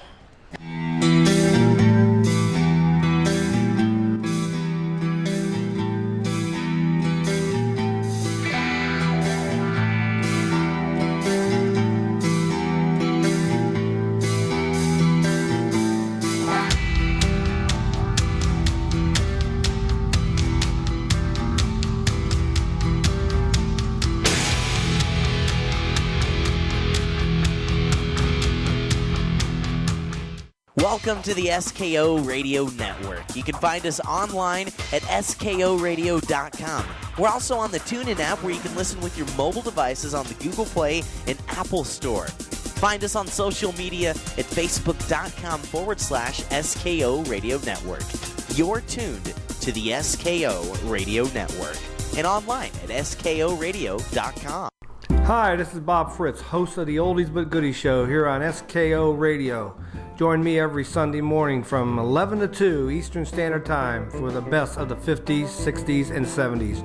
You can get your requests in by going to Facebook page Yesterday and Today's Classic Music Chat, Tribute, and Games. Hey, this is Liz. You can hear me on Fridays, some kind of radio show with Earl McCune and the Crazy Crew. Wishing you a happy holiday season. Hi, this is Stephanie Raquel Kokora, and I run Under Lock and Key from 5 to 6 on Mondays. Come and see me. It's everything they don't want you to know, all in one place. I'm a truth seeker, have been for many, many years, and I do the research. All you gotta do is listen and make your own cantations out of that. And this is SKORadio.com. Hi, I'm Stephanie Ost. Hi, I'm Chris Ost. And we're the hosts of Throwback Thursdays here on SKO Network. Catch us every Thursday for our show Throwback Thursdays from 6 to 9 p.m. on SKO Radio Network. Hi, this is Dylan Thompson, and you're listening to our new SKO Radio Network. Stay tuned.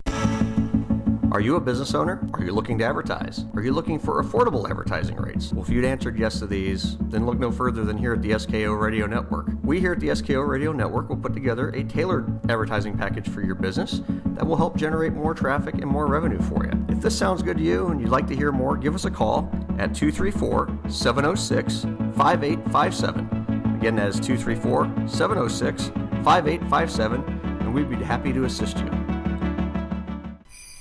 Hello, this is Earl McCune, president of the SKO Radio Network and host of some kind of radio show here on Friday nights from 8 p.m. to midnight. I just wanted to take a second and wish everyone out there a very Merry Christmas and a Happy New Year from my family to yours. Happy holidays. In the beginning, Pat created ham radio heaven. But somehow it just wasn't enough. Listeners wanted more. So they went back to the drawing board, hoping to create that perfect show. Something's going to happen. What? What's going to happen? Something wonderful. Join Dale and I for Radioactive as we discuss technology and life in the world around us. That's Radioactive, 11 a.m. to 1 p.m. on Saturdays here on SKO. Turn me loose tonight. Looking for the hottest take on sports on the internet? Look no further than Sports Trek with Tony the Comedy Killer, Wednesdays, 7 to 9 p.m. on the SKO Radio Network.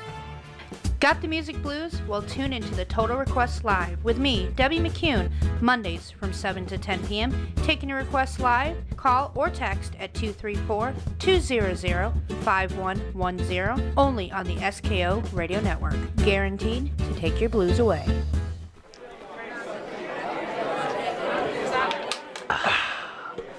You know, Dylan, there's nothing better than sitting at the bar, having a cold beer, sitting there with a good friend, watching the big screen, watching the big game on the TV. No, you're absolutely right. You know, talking about sports with your buddy, that's exactly what Rick and Brad do, too, on Sunday nights. That's at right. The Windsor Pub. That's right. Sunday nights at the Windsor Pub, the Sports Brewing Company, starting at 9:30 p.m. live here on the SKO Radio Network. They go till whenever. They talk about whatever. They even have a top 5. Make sure you tune in and crack your cold one.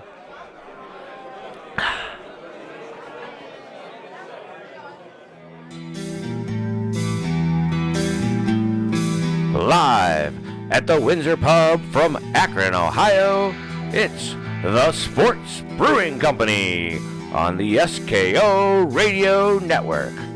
The hotline is 234-200-5110 to call or text.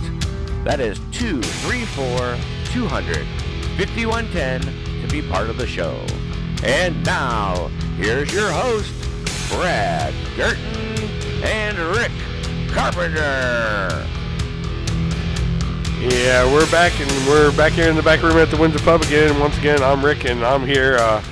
Brad the Minnow Gerton is out tonight with some guppy flu. Lawyer John sitting in for him. We're just kicking it back here, having a few drinks, talking some sports. Brad, I hope you feel better soon. I apologize that you're under the weather, and hopefully the Minnow will be back and in full force very soon. So we covered our NBA all-time teams. We have some responses. Brad.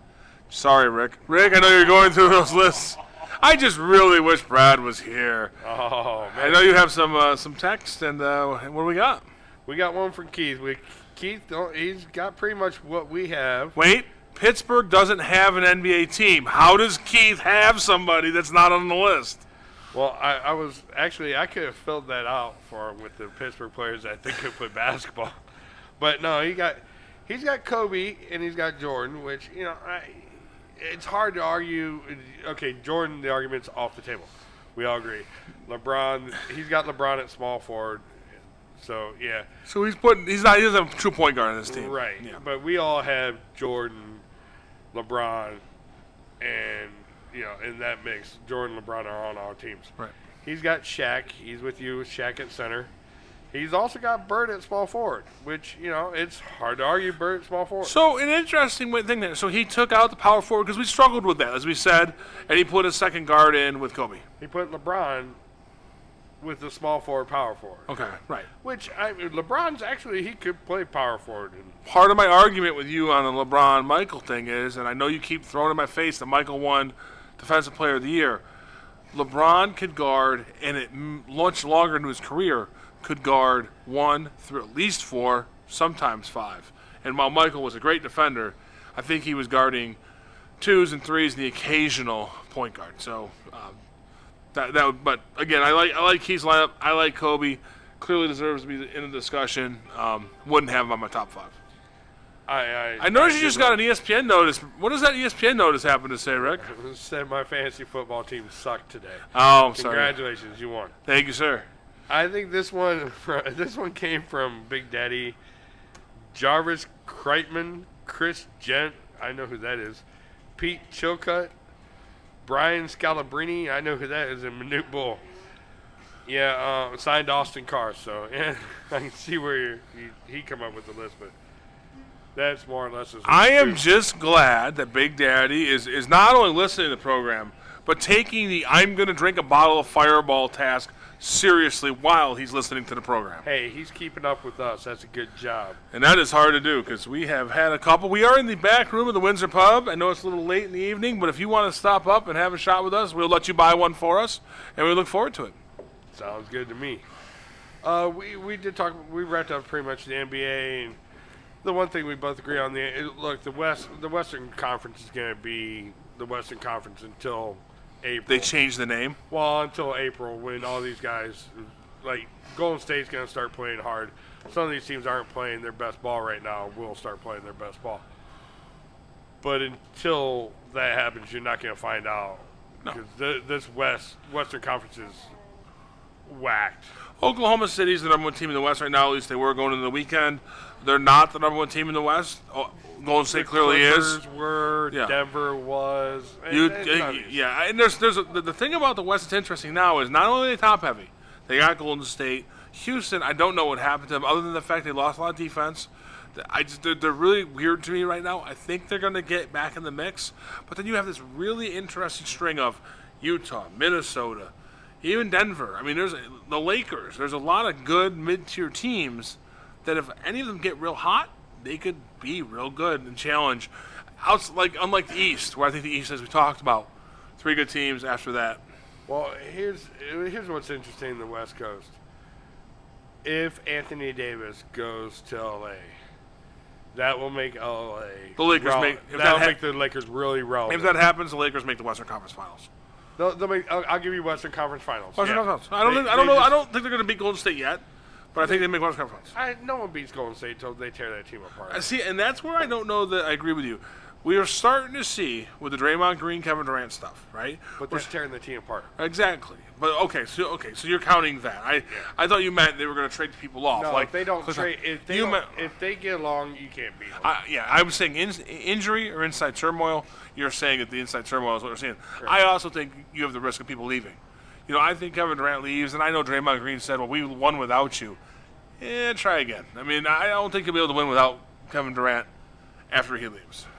Well, it'd be a lot more difficult for them. I think they probably win. They might have won 4 straight if Draymond didn't get suspended for a game, even though we're up here. He punched LeBron James in the balls. Said if he didn't get suspended, they probably would have won 4 I guess I say it all that way because I can't believe that actually happened. Like, you're in the NBA Finals and you hit somebody else in the ding-dang. I hate Draymond Green, and that's why I hate Chris Paul, because Chris Paul's the same way. He's a dirty player. Well, and I don't have and that's my problem in the NBA right now, where they don't let the players officiate themselves at all. Sure. Steven Adams should be able to punch Draymond Green the minute he walks into whatever arena they're playing in, because that's a crock. Dude's been kicked in the nuts 2 or 3 times. If you hit me in the twig and berries, we're going to fight on site every time. Yeah. If I see you, I will fight you. And the problem is, if they do anything, they get suspended. And you lose Steven Adams, who means a lot more to Oklahoma City than Draymond Green meant to Golden State. Yeah. And vice versa. LeBron knew what he was doing, stepping over. That was a great play by LeBron. And Steven Adams is smart enough to know how much he means. Right. So he's not going to do dumb things like that. But still, you're sitting there later on, you're out in the shower, you're like, man, I should just punch that right in the face. I should just punch him. He should have. He didn't. But at the same time, that back in the old days, they would let them take care of it. That's why I think you should let players police themselves more. Don't let them leave the bench. I got that rule. Sure. And if a fight happens, if you're on the court, you should be breaking it up. Right. But there's nothing wrong with a hard foul. And we've gotten to the point now where if you hard foul somebody, you hurt their feelings, and the worst thing you can do in this world is hurt someone's feelings. Well, my favorite quote was Michael Jordan go, "Charles Oakley's my best friend, and he would have been thrown out of every game the first foul he gave me." So come on, he knows how the game's supposed to be played. He knows what they're doing. They do. So that's where the game's kind of slipped. And I think Anthony Davis going to LA will make them relevant. But until Golden State breaks up or moves on, they're still young. These guys could win for the next 4 or 5 years easy if they stay together. I mean, it depends on how much the other teams build. Boston's there, but they're not. They're going to lose players. Kyrie's going to be gone. Horford's getting older. I'm just not sold on them. I do like their coach, but he struggled this year because they didn't click for a while. They're clicking now. And I think when you have that much talent, I mean, I think Brad Stevens and most coaches, right, their job is to get the best out of their talent. And when you lose Kyrie Irving for a lot of the season and Hayward from day one, you have a team you got to get the most of. He did a great job of that. Now you have all this talent. Sometimes that's harder for coaches to deal with. I think the reason, and he's very underrated in my opinion, Phil Jackson took great, super talented teams, and coach them to championships. And I know that sounds stupid for me to say, but it's not always the easiest thing to do. No, you got to get the players to get along. You got to get them to buy in. I mean, I remember hearing the way that he would send, Jordan, or he sent Pippen out looking for Rodman, or vice versa, He knew which guys he could get to do certain tasks to keep them together as a team. Right. Now, Brad Stevens did a great job of that last year, but now you got Kyrie back. And I love Kyrie. I am man crush on Kyrie. But Kyrie is a me-first player. So I always thought that they should be the ones going to try to get Anthony Davis. Give them Kyrie. Give them Jaylen Brown or Jason Tatum with it. Or give them an aging Horford. Kyrie and Horford. Give me Anthony Davis. They can still win the championship without Kyrie. But again, that goes back to our familiarity, if you will, with point guards that are team generals, running the teams. That's not what we see. So when we see that in a point guard, we think, well, Anthony Davis plays that 4-5 role, ball dominant, score a lot of points. We're more comfortable with that. I think Kyrie Irving's about as good a player as Anthony Davis. I know he's a couple of years older, maybe not as injury prone. They're both pretty injury prone. I don't consider Anthony Davis that much greater than Kyrie Irving. It's the defense and the block shots and the position. He would be more vital to Boston at the 4 or the 5 than Kyrie is at the point guard, because Rozier's back there. Marcus Smart. Yeah. Agreed. You can fill in for Kyrie. So that's who makes the move. And that would be a team that I could see take on a Golden State and maybe push them to 5-6, or sneak one out because Brad Stevens is that coach. So this is an interesting argument. So then you have to consider, if you're New Orleans, maybe this is part of the discussion. Kyrie Irving, great player. You're bringing him onto a team that, when you take Anthony Davis off, has nobody. Right. Demanded and got a trade from Cleveland. You got to figure he's not going to be happy being in New Orleans, right? Because the earth is flat and he's closer to the edge down there. So you have to think that he's going to be a malcontent, Jimmy Butler-esque. So maybe that's part of the factor why they don't trade. Maybe pull that trade off. I don't know. I mean, it's just an idea, because the malcontent in the NBA has become such a problem for a lot of teams. Well, and I agree with you, but here's my argument back with Kyrie. With Kyrie wants to be the man. He wants to be the guy. That's why he left Cleveland. He wasn't the guy. Now, granted, LeBron's shadow is bigger than most other NBA players' shadows. But, I mean, people didn't even talk about his shot. They talked about the block. What about the shot? You don't win the game without the shot. I mean, that's one of the greatest shots in NBA history. What do they talk about in the game? The block. Right. And both were important. Right. Both were important. But Kyrie's shot was amazing. It was.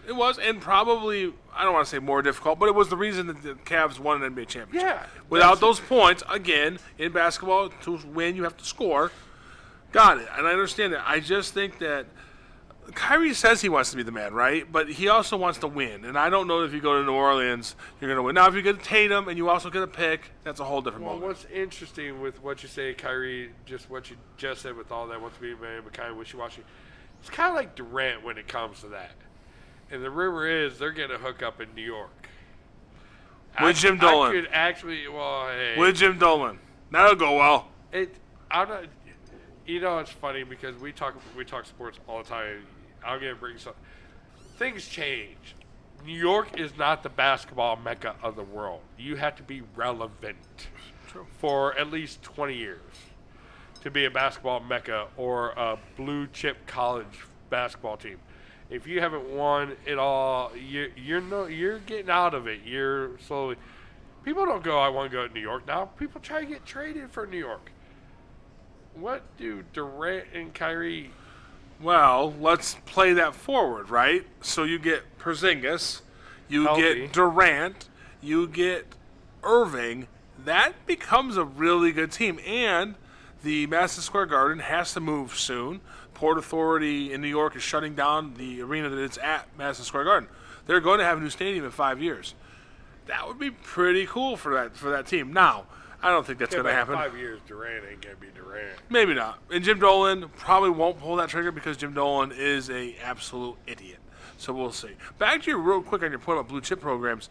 You're right. New York was the Mecca. They're not. Much like Indiana was a blue chip program, and they haven't won in decades either, and they're not either. So your point is valid with New York and the NBA, and Indiana and NCAA. And you can go with other colleges that were big time, that were big time blue chip recruits. I mean, Duke just started now. Duke figured I'm going to do the one and done all of a sudden because that's where you get the talent. But Coach K would never do that before. I'll tell you what. As far as it goes, the class act of the Big Ten, and it's been that way for a few years now, is Michigan. And they've done a great job recruiting. And what he does is he gets guys that stay there most of them stay there for 3 to 4 years. And he builds a program. And he's been just shuffling these players in. He's done a good job. They're always relevant. They've been in a couple of finals games here recently. They got screwed against Louisville, worse than I've ever seen anybody get screwed. They played a team from central New York a while back. They wear orange. Syracuse. They played a great game, Michigan did. They happened to lose, unfortunately for you, fortunately for me. Michigan is a team right now playing the best defense I've seen in college basketball. And it's early in the season. We're not going to do our college basketball now. But I do think Michigan's on the come. And to your point of the one and done, Krzyzewski realized something. Calipari is going to do the one and done because he can, and he's going to get away with it, and he's going to have better teams, talent-wise, than Duke. But what if they didn't? And all of a sudden, Duke said, fine, we're going to play your game. And somehow, they got the academic restrictions to a place where, because I don't think Zion Williamson is a 4.0 student in, Yeah, really? Right. Right. I don't think humanities is his major. Point is, I think Duke avoided that because of those issues, eligibility, academics. Apparently, those problems have been solved. Duke has more talent than I've seen in a really long time. Probably back to the Michigan Fab Five. Probably back to then. Well, Zion Williams is, like, seriously the most athletic freak we've seen since. Take LeBron out because we only know LeBron from basketball. He's Sean Kemp at that age. You brought him up. He's Bo Jackson. Like that picture you had on your wall when you were in school where he had every sports equipment Bo around. knows. We saw the video of him throwing the football 100 yards. This kid is, 6'7". Yeah, 6'7", 285 pounds. And the vertical leap tester he hit with his palm. That is nuts. Now, back to our point about Ben Simmons and others. In basketball, shooting is somewhat important. He can't. He shoots 78% or some crap. Because he dunks 95% of the time. What are you going to have him do in the NBA? I'm going to have him dunk. Fair enough. I think R.J. Barrett's a better player. He probably is. I think if the Cavs are lucky enough to get number one, I think R.J. Barrett's your man.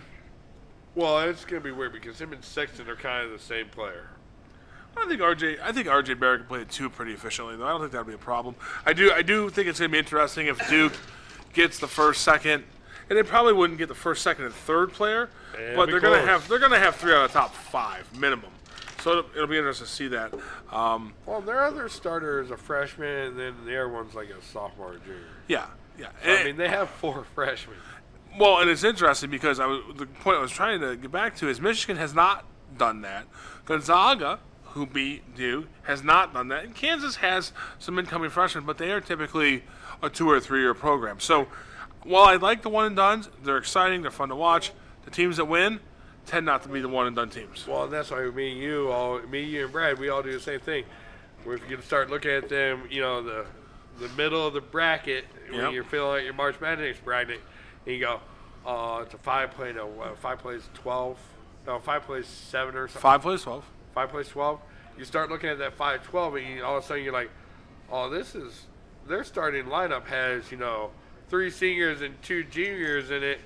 Let's look at this team a little closer because they've been playing together. And it's not just 5-12, which has always been the classic, but right? It happened this year with 1-16. 16-1. Thank you for stealing my thunder. Is that it keeps creeping down. Syracuse has the fortune, I guess, of being the first 2 to lose to a 15. They lost to Richmond back in the day. Iowa State as a 2 did it, but then finally Virginia managed to, I think it was the University of Baltimore, UMBC, University of Maryland, Baltimore County. That's right. I got that one right. So, interesting. March Madness, a big topic around here. A little early to get started, but a big topic around here. Yeah, that's the day. I mean, that's the day you look forward to every year. We get up early that day, and we're here by 11 o'clock. We got our bets in. But I literally left my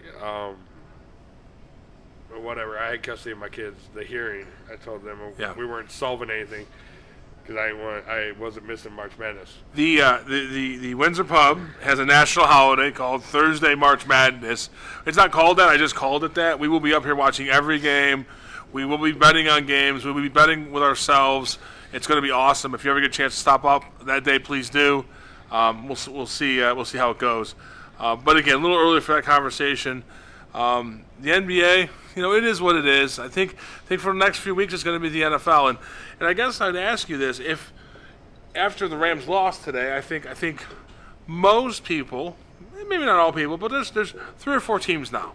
There's the Chiefs, there's the Chargers in the AFC, there's the Saints and the Rams in the NFC. See, I can't do the Chiefs because I think Mahomes is a year away. I know when I said rookie earlier, you said second year.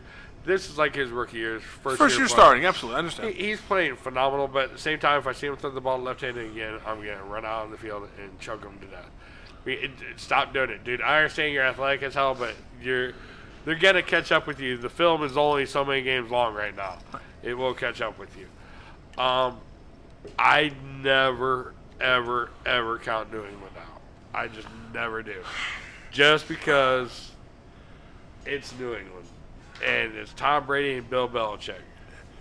But it is, and I agree that New England, look, I'm a Buffalo fan. I've watched it for 15 years now. It's been awful. New England is not the same team right now. They are good. They're still very good. They're not great. And the thing with me right now is I look at it, as I said before, the offensive talent on that team is really good outside of Brady. You've got James White, Sony Michel, Josh Gordon, Julian Edelman, Rob Gronkowski, and a decent offensive line. And you put up 10 points? Well, and that's the thing. Back to the offensive coordinator getting shots for the head coaching jobs. This is his job. Yeah. And he's got this out. He ain't doing much. You put up 10 points, and this is a Steelers defense that is not that good. I mean, they're getting better. I think T.J. Watt's better than I ever thought he'd be. Yeah. But that team is not that good defensively. You put up 10 points. You either point to Brady, point to Belichick, or you say the talent around them isn't that good. I don't think that argument about the talent holds water. I think this is on Brady. I think it's starting to be on Belichick, and I think this is the end of the run. I agree. I do think it's the end of the run because I think they've done. You've heard bickering between the two of them since the end of last year, since the Super Bowl, and that starts with benching. He benched that player in the Super Bowl. Malcolm Butler, the defensive back, benched him. I think I should have never been benched. Everybody knows he should have been benched. Hell, he's had a great year this year. I think this is Bill Belichick saying, I know how to do my job better than you know how to do it, and Tom Brady is trying to say, no, it's this, no. It's... And look, I think they're done together.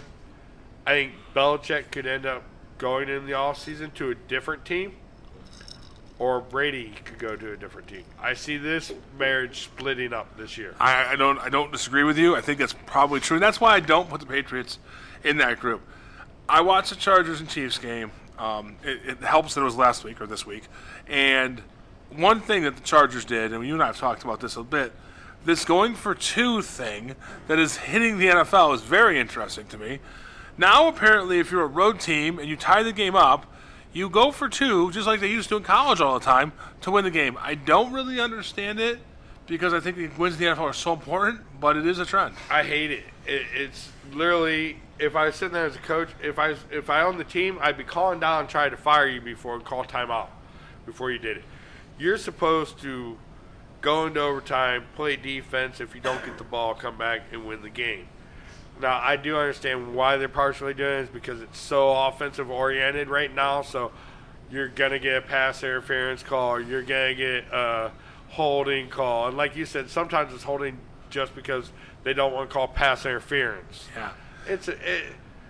You got to do something this offseason to straighten the referees out. There's one rule change that I think maybe playing a part of it is the 10-minute overtime, because we don't want people playing too much football. The 10-minute overtime may be part of this because we've seen it. A lot of ties. Well, let's get rid of the 10-minute overtime. I don't mind the college rule. I don't mind that, but start them at the 35. Yeah. So then it's a 52-yard field goal. Stop at the 35. But I don't mind that because you might as well. You're doing it anyways. You're just prolonging the agony. You don't want kickoffs. Get rid of them now. Well, and that goes back to the rule of 10-minute overtime, and not being sudden death makes it an even harder situation. And so I wonder if, because the prospect of a tie is so great, because it's not sudden death overtime. Remember, if you're a coach and you're thinking, you know what, all we got to do is get a field goal, you might roll those dice. But now I got to get a touchdown, or I got to stop. I mean, there's a lot more factors. So I think that's part of it. I do think, after watching the Chargers and Chiefs, the Chargers are the best all-around team in the league. Don't forget that they didn't have two of their top running backs. Eckler, Gordon, both hurt. Phillip Rivers, to me, Hall of Fame quarterback, completely underrated. And that defense is real. So I think, as opposed to Kansas City's, which I think is a little suspect. So I think if you ask me who the AFC champion is going to be right now, I would go with the Chargers. Look, and I get your pick with the Chargers. I just don't have faith in Phillip Rivers when it counts. He never produced when he is the ultimate Dan Marino of today. Granted, this year he's having an amazing year. I agree. He's having one of the best regular season years we've seen. He broke the record for most completions in a row. He did. I mean, it was amazing. And 20-some. Yeah. No. I mean, it was 20 passes in a row. Yeah. 22, 25? No, it was 22, 25. Something like that. But I mean, that's amazing. I got to see you do it in the postseason one time before I have faith in you. One time you got to do it in postseason before I can sit there and say, yeah, I can give it to you. So you're staying with the Patriots then? Yeah. Okay. Just because. And here's the scary thing. I wouldn't rule out Pittsburgh if they get their shit together. Just because they got the talent. I just don't have any. Are you okay? Did that make you sick to your stomach a little bit? Are you going to be okay? Dude, they have all the talent in the world on offense. They really do. They do miss Le'Veon, but not as much as they thought they would. I think the talent on offense is a little less than it has been because James Conner, good, not great, still banged up, problematic.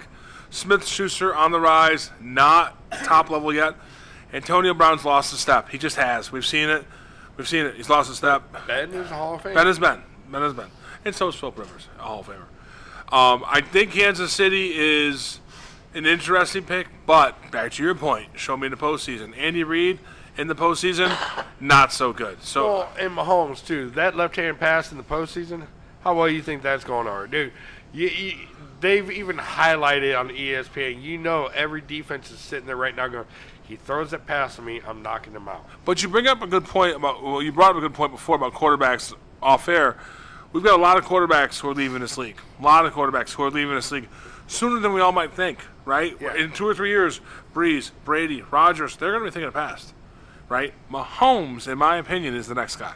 I have not seen a quarterback do, other than Favre, what he does with his feet and his arm. That touchdown he had against the Chargers, he's walking out of bounds, clear throwaway, and all of a sudden, he throws a touchdown pass right in the bullet. And to me, that shows me he's the next one to come up. If it's not him, I think Jared Goff might be that guy. He obviously had a bad game today. He's young. After he got rid of Steve Fisher, he's been great as well. So I think those are the two guys who are going to fill that role of top quarterbacks once we lose the Brady, the Breeze. You know what's funny with Jared Goff now, though, is I see the Jared Goff Vereen argument being the Tom Brady Belichick argument here down the road. Yeah, McVay's. McVay. Who made who? Because it's the same style. Because Goff really was like not really sought after. You know, he still went first round, but it wasn't really gonna be the guy they thought. No one thought he was gonna be, and all of a sudden they got him doing this thing this year. Well, I think Goff came in with really high expectations, really high, and I think we all learned one thing: Steve Fisher has an NFL record. He has the most losses of any head coach ever, even worse than Hugh Jackson. So he's terrible. Well, Hugh's going to get the Cincinnati job. Don't worry. Hugh's an overachiever. I won't sell Hugh out yet. I think he still might break that record too. NFC, I do think it's a two-horse race there. I think it's going to be the Saints or it's going to be the Rams. I don't see a third team coming in online here, except, and you and I we've mentioned this before, can the Bears get there? Can the Bears do this? Is Mitchell Trubisky going to make Brad Gurton So happy? This is what sucks, too. This is God's honest truth because Khalil Mack did this for Chicago. And I know everybody, he's one player, it's a team. Khalil Mack took that defense. It was a good defense. Then he put the wrapping paper on it, the bow on it, and signed his name on the card and delivered it and said, we're elite, we're not good. Chicago's good enough. They are good enough. Now, here's the difference. If you have to play New Orleans at the Superdome, New Orleans can win that game. Who you got the Rams though don't have that home field advantage, and that's going to hurt Rams, them. If the Rams have to go to Chicago or Chicago has to go to L.A. More fans, Chicago or L.A. I'll give that game to Chicago. Yeah. If Chicago can dodge New Orleans, they can make the Super Bowl. Yeah, I mean, we've seen it, and it's. I kind of feel bad, right? The Rams just aren't getting the home team support that they probably should. Oh, that's the NFL. You know what? They deserve this for being greedy, money hungry. It's bullshit, some of the stuff they pull. I love the fact that the city of Oakland, is suing the NFL. That is awesome. I talked about this before. I said the fans should just not go. An NFL team, you imagine if you didn't buy any of their paraphernalia or attend one of their games for a year, how much money that is? That's got to be, what, 100? It's the Oakland Raiders. You know how much Oakland crap they sell? One thing about that, and listen, I do feel bad for the city of Oakland. They should have a team. I believe that they should. Problem is, it wasn't like the first year. They had a chance to keep this team. They didn't want to fund a stadium. Right. Fine. Then if you don't want to fund a stadium, you're the city. We need to look elsewhere. Just because we leave doesn't mean you get to sue us. So I don't necessarily agree with this lawsuit they filed, and I think it's frivolous. I don't think it's going to do anything. I agree and disagree with you because I think what the NFL might be doing right now is the same thing they did back in Cleveland, back when Cleveland left. Because people sit there and they're like, "Oh, Cleveland left because of this and this and this." No, Cleveland left because there's a whole book on this you can read. There was so much shady shit going on behind the scenes. It was terrible. I mean, there was money changing hands with the mayor, everybody. And then you find out that the NFL used Cleveland as an example to lobby and threaten like 6 or 7 teams to build brand new stadiums. Well, and to your point, it might and not we're be there again. It might not be the same, right? Cleveland left because they couldn't get money and Art Modell didn't want to spend money. Oakland couldn't get money for a stadium, and Mark Davis doesn't have money. They're one of the poorest owners in the NFL. So they went looking for somebody who would. Las Vegas did, which, by the way, was well past when it should have happened, right? Las Vegas should have had an NFL team 10 years ago. I'm glad it's happening. I just don't know that Oakland was a team I'd like to see move. I'd like to see Oakland stay in Oakland. They're obviously not going to. You could move the Chargers there, the Rams there. I mean, and I'm not even Chargers. See, that's the thing with Chargers. I can't say that because Chargers fans I heard traveled great, and our Chargers fans. Philip Rivers still lives in San Diego, so I can't take that away from them. Him and his 25 children. Right, but I mean, how about instead of having Tampa Bay and Miami, let's ship Tampa Bay. Well, that's not really fair, right? We have 2 very good teams down there, 2 viable give teams. them Cincinnati. We don't claim them in Ohio anyways. Okay, well, let's give them Cincinnati. How's that sound? Give them Hey, Cincinnati. I just thought you were trying to give them them Buffalo for a minute there. I was a little worried for a second. Dude, I told you, we have a soft spot in our heart. Soft spot in our heart for Buffalo fans. You're a professional. They go through all the crap like we do. They lost 4 in a row. We just don't go to any. I think Las Vegas deserves a team. I think Jacksonville was probably the right team to move. I know that they've always played in England. You know, they've always played the London game. Are you talking about Jacksonville moving? Jacksonville? I thought they were a team. They're basically the traveling team, right? They played in Mexico once. They played in London every year. And their fans don't show. Now, here's the thing. Their owner said, fine, you're not going to build me a stadium. I'll build my own damn stadium. So the NFL is not going to turn that down. And look, at Oakland had their chance. I don't think the lawsuit was a good idea. You're trying to grab headlines when your team is down. You're kicking a dog when it's down. I didn't like it, but I understood it. What kills me, though, with the NFL and with the NBA, all these teams, they get us as taxpayers to build their damn stadiums. I mean, come on, it's like building a giant sandbox for someone else to play in. Agreed. That just sucks. I mean, we only made $100 million last year, or Dan Gilbert's like, well, we didn't lose money, the year you overpaid everybody, Right. and you paid like 200-something million on it. Oh, we didn't lose money. You didn't win either. Well, this is a whole different discussion, but I am of the mindset that in the next 15 or 20 years, you're going to see salaries drop and you're going to see ticket prices drop because people are not going to want to go to stadiums live and see professional sports. I mean, there's always the evolution, right? As you're younger, you want to go see sports. You want to tailgate. You want to be with your buddies. As we get older, HD TV is good enough for me, right? Well, my thing is, and I agree with you on this, I actually, like basketball, I love going to the game just because of the excitement in the arena, and I love watching basketball. Football, it's hard to watch football if you're at the stadium. You can't see half the field. I mean, I'm older. I don't want to wear my glasses the whole time, but if I'm not wearing my glasses, I couldn't see past the 50-yard line if I'm in the end zone. And football, I always thought football is made for TV.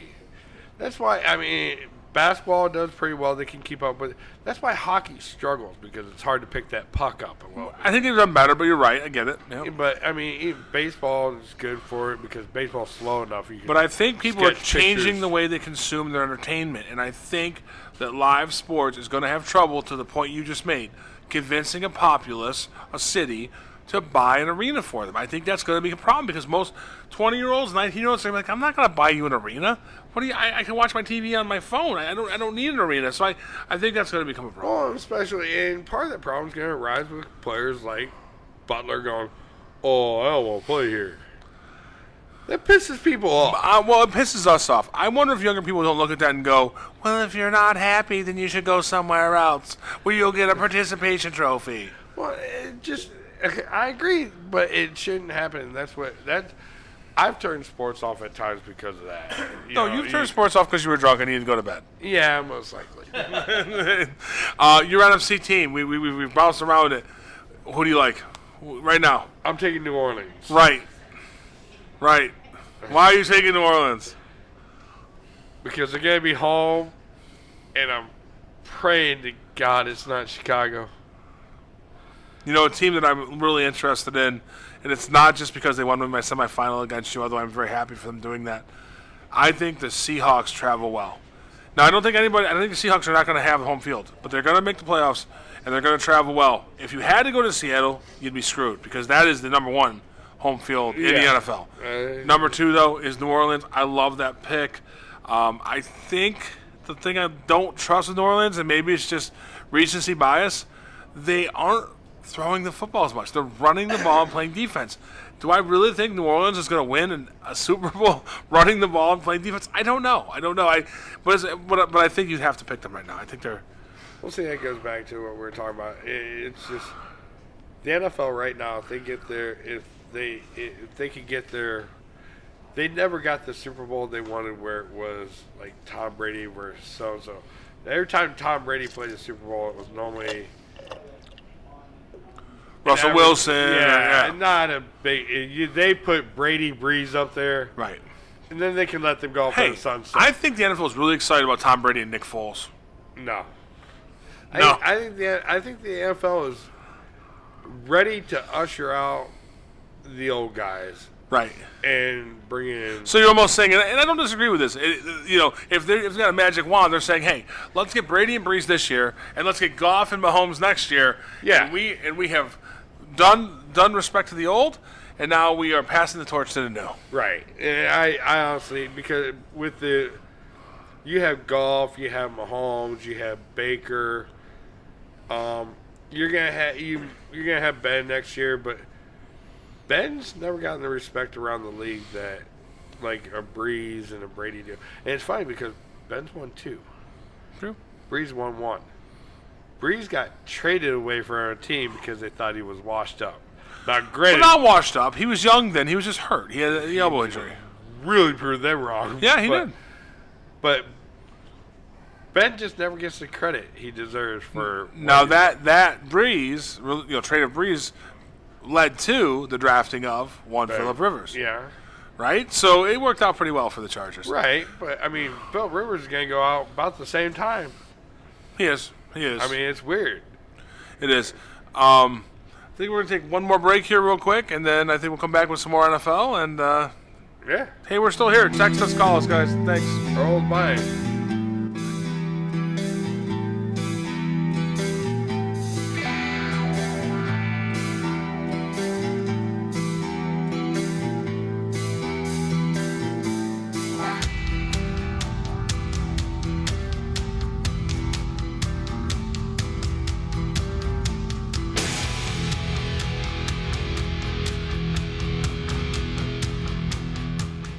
Welcome to the SKO Radio Network. You can find us online at SKORadio.com. We're also on the TuneIn app where you can listen with your mobile devices on the Google Play and Apple Store. Find us on social media at Facebook.com/SKO Radio Network. You're tuned to the SKO Radio Network and online at SKORadio.com. Hi, this is Bob Fritz, host of the Oldies But Goodies show here on SKO Radio. Join me every Sunday morning from 11 to 2 Eastern Standard Time for the best of the 50s, 60s, and 70s. You can get your requests in by going to Facebook page Yesterday and Today's Classic Music Chat, Tribute, and Games. Hey, this is Liz. You can hear me on Fridays, some kind of radio show with Earl McCune and the Crazy Crew. Wishing you a happy holiday season. Hi, this is Stephanie Raquel Kokora, and I run Under Lock and Key from 5 to 6 on Mondays. Come and see me. It's everything they don't want you to know, all in one place. I'm a truth seeker, have been for many, many years, and I do the research. All you gotta do is listen and make your own cantations out of that. And this is SKORadio.com. Hi, I'm Stephanie Ost. Hi, I'm Chris Ost. And we're the hosts of Throwback Thursdays here on SKO Network. Catch us every Thursday for our show Throwback Thursdays from 6 to 9 p.m. on SKO Radio Network. Hi, this is Dylan Thompson, and you're listening to our new SKO Radio Network. Stay tuned. Are you a business owner? Are you looking to advertise? Are you looking for affordable advertising rates? Well, if you'd answered yes to these, then look no further than here at the SKO Radio Network. We here at the SKO Radio Network will put together a tailored advertising package for your business that will help generate more traffic and more revenue for you. If this sounds good to you and you'd like to hear more, give us a call at 234-706-5857. Again, that is 234-706-5857, and we'd be happy to assist you.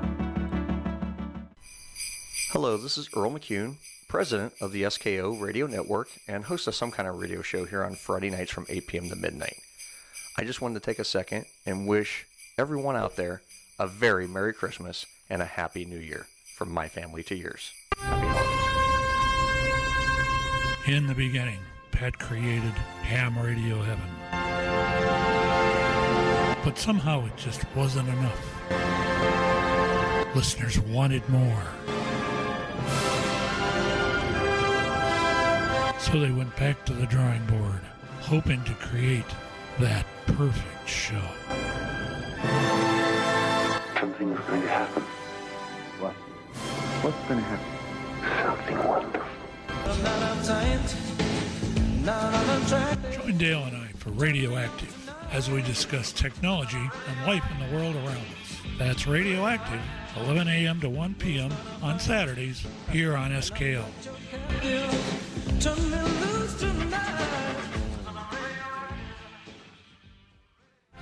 Looking for the hottest take on sports on the internet? Look no further than Sports Trek with Tony the Comedy Killer, Wednesdays, 7 to 9 p.m. on the SKO Radio Network.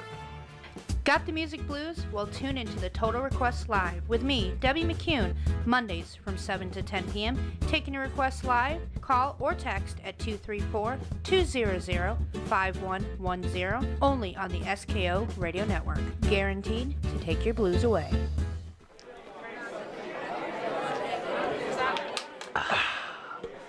You know, Dylan, there's nothing better than sitting at the bar, having a cold beer, sitting there with a good friend, watching the big screen, watching the big game on the TV. Oh, you're absolutely right. You know, talking about sports with your buddy, that's exactly what Rick and Brad do, too, on Sunday nights. That's at right. The Windsor Pub. That's right. Sunday nights at the Windsor Pub, the Sports Brewing Company, starting at 9:30 p.m. live.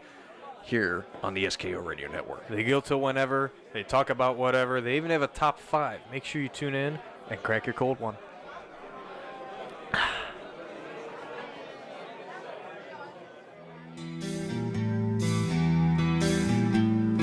Live at the Windsor Pub from Akron, Ohio, it's the Sports Brewing Company on the SKO Radio Network.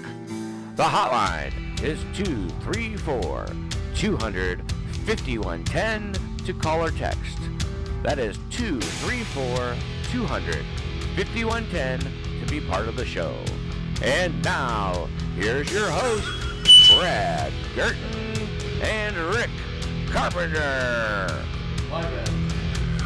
Welcome back, guys, to the Sports Brewing Company, SKO Radio. We have Lawyer John filling in for Brad, the minnow. I wish I was a shark, Gerton. And I'm here hosting with Rick Carpenter here. We are at the Windsor Pub. We are live 9:30 on Sunday evenings. Love to have you guys stop up with us. We're having a good time. We've hit a lot of topics. We've talked about the NBA, our all-time NBA starting fives, the NFL a couple of times when we've been recorded and when we haven't been recorded. Oh, no, we actually have to talk about them again. Oh, we should. Well, and that is actually where I wanted to go. The Browns. The Browns had a great game, and we'll talk about it a little differently than we did.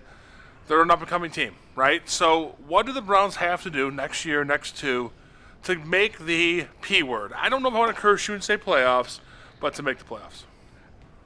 To make the playoffs? Yeah, that's that thing that happens after the regular season. I know. Hey, you're a Buffalo fan. It's been a long time for you, too. Last year is not a long time. Oh, yeah, that doesn't. You guys cut the guy. You knew you weren't going anywhere. That was like a participation award. They just gave you playoffs.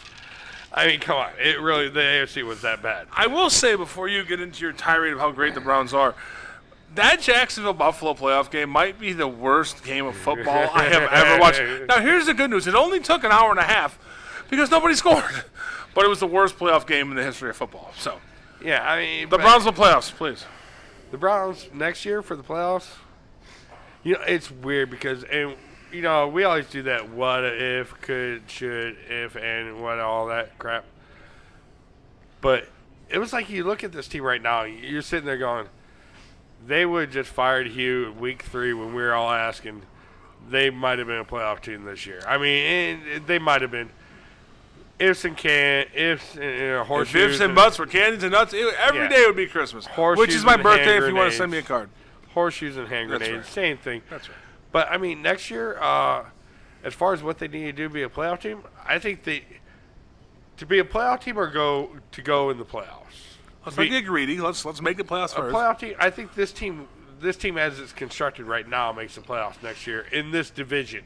Because this division is not what it's on the decline. I mean, you got Cincinnati that's a dumpster fire. They're literally going to hire Hugh Jackson, which, I mean, you chuckle on, you know it's happening. Look, seriously, let someone else become a millionaire. Grab the kid that won the fucking Madden game. Let him coach the team. Anybody else. But they will do well next year. But are they going to keep Greg Williams as a coach? And if they do, are they going to be able to solve the problems running the football consistently? I know Chubb had a great game last week or this week, but that, to me, is it. They've got to fix the offensive line, and they have to get an offensive coach. And that's why I think it's a 2-year plan. I think they're going to get another weapon on the outside. I think because I like Landry, but they need a big play wide receiver. Yeah, Landry's a good wide receiver. He doesn't have the speed. He doesn't have the burst that you're looking for. He's a slot guy, and Mayfield is a good slot thrower. He is. Right, he is. You've got to have somebody stretch the field. Callaway can stretch the field, but he's not really proven yet, and I'm not really sold on it. He's an inconsistent route runner, and he's not really that great a receiver. Look, he could be, if he develops in the second year, he could be an elite. Or if he hits his girlfriend again, he could be in jail. Yeah, well, I said that. He came from jail to play for us. If they get another receiver, they could, and the Njoku learns how to catch the ball, they could be really dangerous next year. They could be they legit should be a playoff team next year. I think you're right. I guess I'm hoping that Greg Williams is not here next year. I'm hoping that it's a Lincoln Riley guy, and I think they're going to open up. If that happens, you open up the offense. You get another threat. You fix the offensive line in a year or two, and all of a sudden you're a contender. Here's my concern: Greg Williams leaves. and your defense regresses. And I know the defense has played well, and the defense is very good, especially up front, and I think in the back. Linebackers, I think it's weak. I'm not sure what they're going to do about that. But that would be my concern would be the scheme would change without Greg Williams here, and the defense could regress, and that's been a big part of the Browns' success this year. And that's the thing. Greg Williams has been such a big part of their success. I mean, and it's been said he either takes this job or he's probably getting a different head coaching job. I mean, they said there's no way he'll go back and being defensive coordinator. It'd almost be like a slap in the face. He's won way more games than Hugh ever won here. Yep. I mean, but that being said, even with him as coach next year, I still think they're a playoff team. And you talked about it. If you don't get an offensive-minded coach, you might not ever get everything you can get out of Baker. And Baker could be Drew Brees 2.0. He could be better than Drew Brees 2.0. Or he could be Drew Henson. I think that when Baker came in the league as the number one pick, I said, there's no way that's going to be a good move. They are not going to succeed with Baker Mayfield as the number one quarterback. Good thing Tyrod Taylor is there. And I laughed as I said that because there's only all you can do. Tyrod Taylor was washed up, can't throw the football, and Baker Mayfield is a good, solid NFL quarterback. And he may be able to get to the levels you're talking about. That being said, Drew Brees is a Hall of Famer. I don't know that Baker Mayfield is there quite yet. I mean, we're talking about pumping the brakes on Pat Mahomes, who is having a Hall of Fame type season, and you were thinking Baker Mayfield might be. I agree with you. But here's the thing, and this is why I tell everybody when I talk about Baker. This is the best quarterback I've seen in Cleveland. My eyes this year. The way he gets the team to play, the way he gets them to rally back, the way he plays like he's got a chip on his shoulder. He's accurate. He had one really bad game, but he has all the intangibles. The best I've seen since. Come on, really? Can you name a Browns quarterback that you would put anywhere near a Hall of Fame? I mean, come on. Well, Bernie Kosar. I mean, that's the closest we're going to get. No, smartest quarterback I've ever seen. Yeah, I mean, he's as close as you get. But before that was Brian Sipe. Brian Sipe's what? Average at best? I mean, that's right. Otto Graham I put up there as top 5 all time. Yeah. You're right. Just because I looked at his numbers and I was amazed how good his numbers were. Well, we go generational then. I mean, they didn't throw the ball back then. He still threw for 3,000 yards. But the Browns have never had a quarterback that is this galvanizing. This is how we're doing it. And it does. This kid said, draft me, I'm going to do this. We got to get the right guy in here. We got to make sure he's the right guy to show him how to do it. Because he wants to put the weight of the world on his shoulders, and he wants to take Cleveland there. I love this kid. I do agree with what you're saying. I will say this. That's one of the reasons I wasn't sure on Baker. I knew that he was a crotch-grabbing, I don't care what you think of me kind of guy. And I know teammates usually respond very well to that. You want a guy in your locker room that's going to be that way. Yeah. However, if you suck at the game of football, it's not going to matter how many times you grab your crotch and try to galvanize a team. Right. He doesn't suck at football. I thought he might. He doesn't. He's not Johnny Manziel. He's not. Thank the holy heavens. You thought he was going to be Johnny Manziel. I did. I agree. But and it came about some of the stuff that you saw, like the crotch grabbing. He explained that. Grant. He said what he did was wrong. Right. But he said, you guys have no idea. And he goes, I'm not going into it. He goes, not only the players were talking trash, but when I got tackled in the sidelines, it was the coaches. It was everybody talking shit to me. Let's not forget he also ran from the cops and got tased. Oh, so he didn't do it. That's a great story. You got to listen to him tell the story.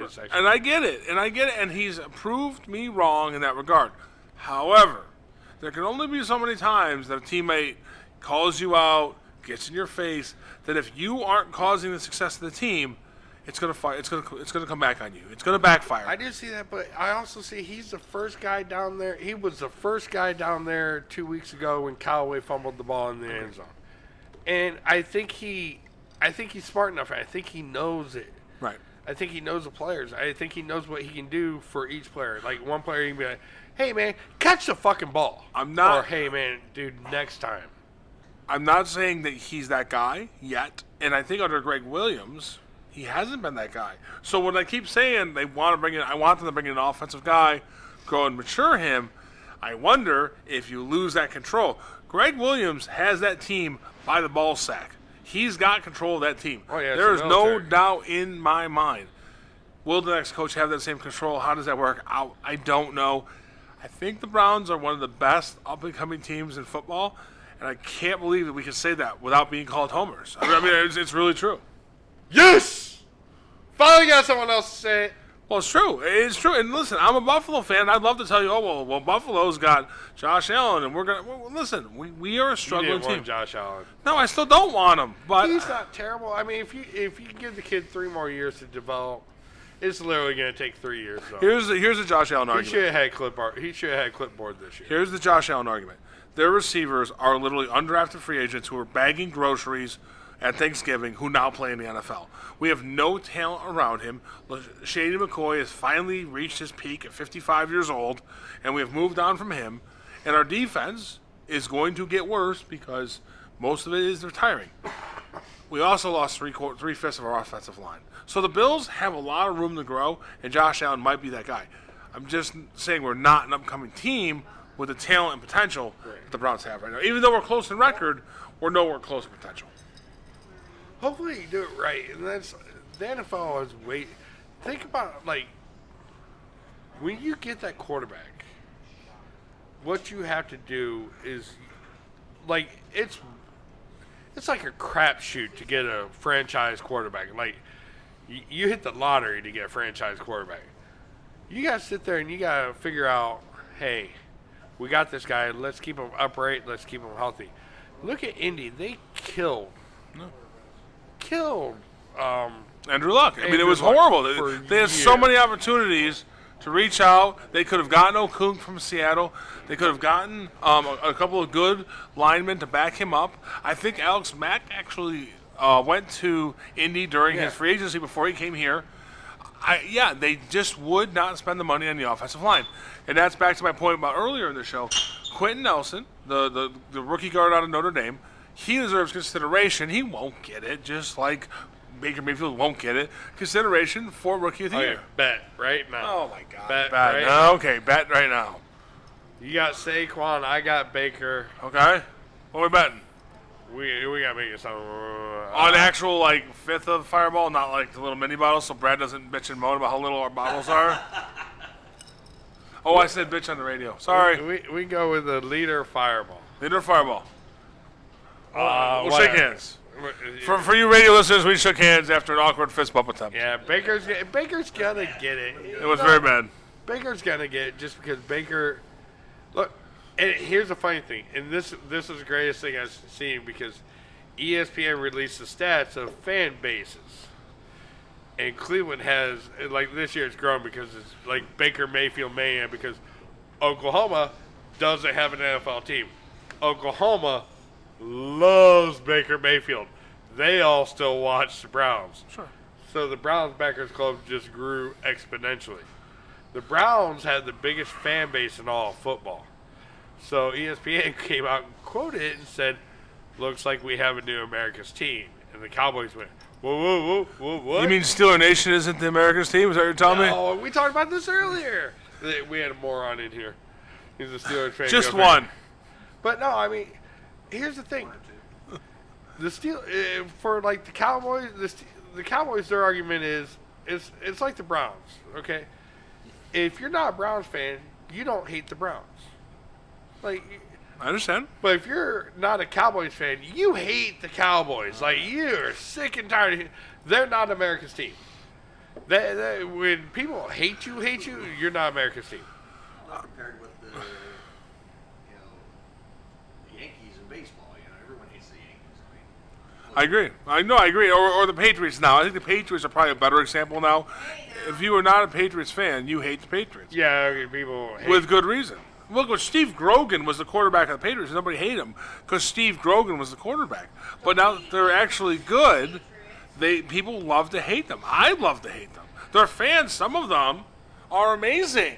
They're named Deb and they're in our studio and we love them. But most of their fans are horrible.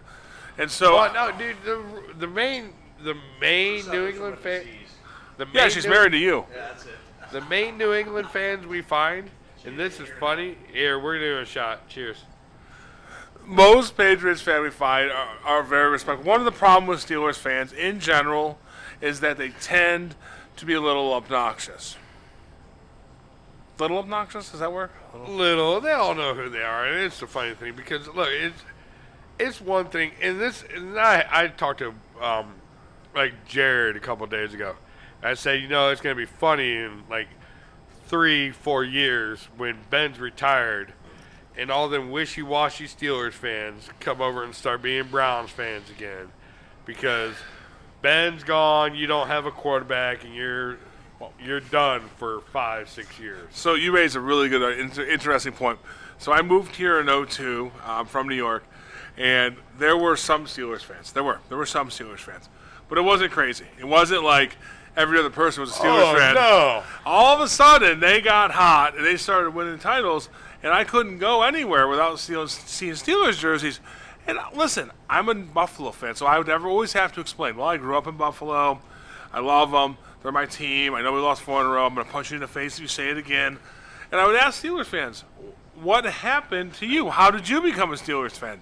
And they said, well, there's 2 reasons. One, I like the colors. Rick Carpenter's a Browns fan. I hate Rick Carpenter, so I became a Steelers fan. Or I like their colors. Right. Or 2, well, I just always liked them, which was BS, right? They were front runners then. And then to your point, the casual Steelers fans will become Browns fans probably in the next 2 to 3 years, hopefully sooner. Well, it's just, come on, it's what it is. We all have, like I was telling most, besides Deb, the other 3 New England fans I have like 3 other favorite NFL teams. So that one of them are always in the playoffs or the Super Bowl. Yeah, but I have a legitimate reason to be a Patriot. Yeah, no one can ever say that. It's just, that's hypocritical. There's no legit reason to be a Patriots fan when you're born, raised, live in Ohio. Listen, mental illness is a legitimate disease. Don't make fun of our friends. Don't make fun of our friends. We like our friends. I'm not from here. Where'd you come from? I'm from New Hampshire. Yeah, even then, you know what? No, I think New Hampshire is in New England last I checked, and that would make sense. I grew up 2 hours outside of Boston. Well, there we go. We have all decided Deb has a legitimate reason to be a New England Patriots fan. Hey, listen, we can all be wrong once in our lives. That's what Deb chooses to do. All right, so if we're sitting there right now and we're talking as far as the NFL and the landscape of it today, like, let's fast forward a year from now. I'm ready. A year. 1 year. 1 year from now. Okay. How different is that landscape? This is funny because I think what you're referring to, if I know you, and I do because I've been the misfortune of being your friend for 20 years, is the quarterback's landscape is changing, right? Yes. And that's going to change teams because the NFL, you need a quarterback. 1 year, I'm not sure. I'm not as certain as you are. But in the near future, we're going to lose Brady and Brees and Rodgers and Rivers, right? And Roethlisberger. And Eli won 2 Super Bowls. I don't really consider Eli there because he's already kind of gone. Like, I mean, I get it. He is gone. Like, I feel so bad for Saquon getting drafted in New York because I don't see him ever being relevant unless he gets out of New York before. They're talking this year about drafting the Ohio State quarterback. He's a good quarterback. But he's not. I don't see him NFL ready. RPO? I mean, my gosh, throw a third option. We even talked about that earlier. That lasted this year. But the landscape is changing. So if we had to pick 2 or 3 quarterbacks who are going to drive their team's success, and we've talked a lot about them. Mahomes we have to put on the radar, right? Goff is on the radar. Mayfield is on the radar.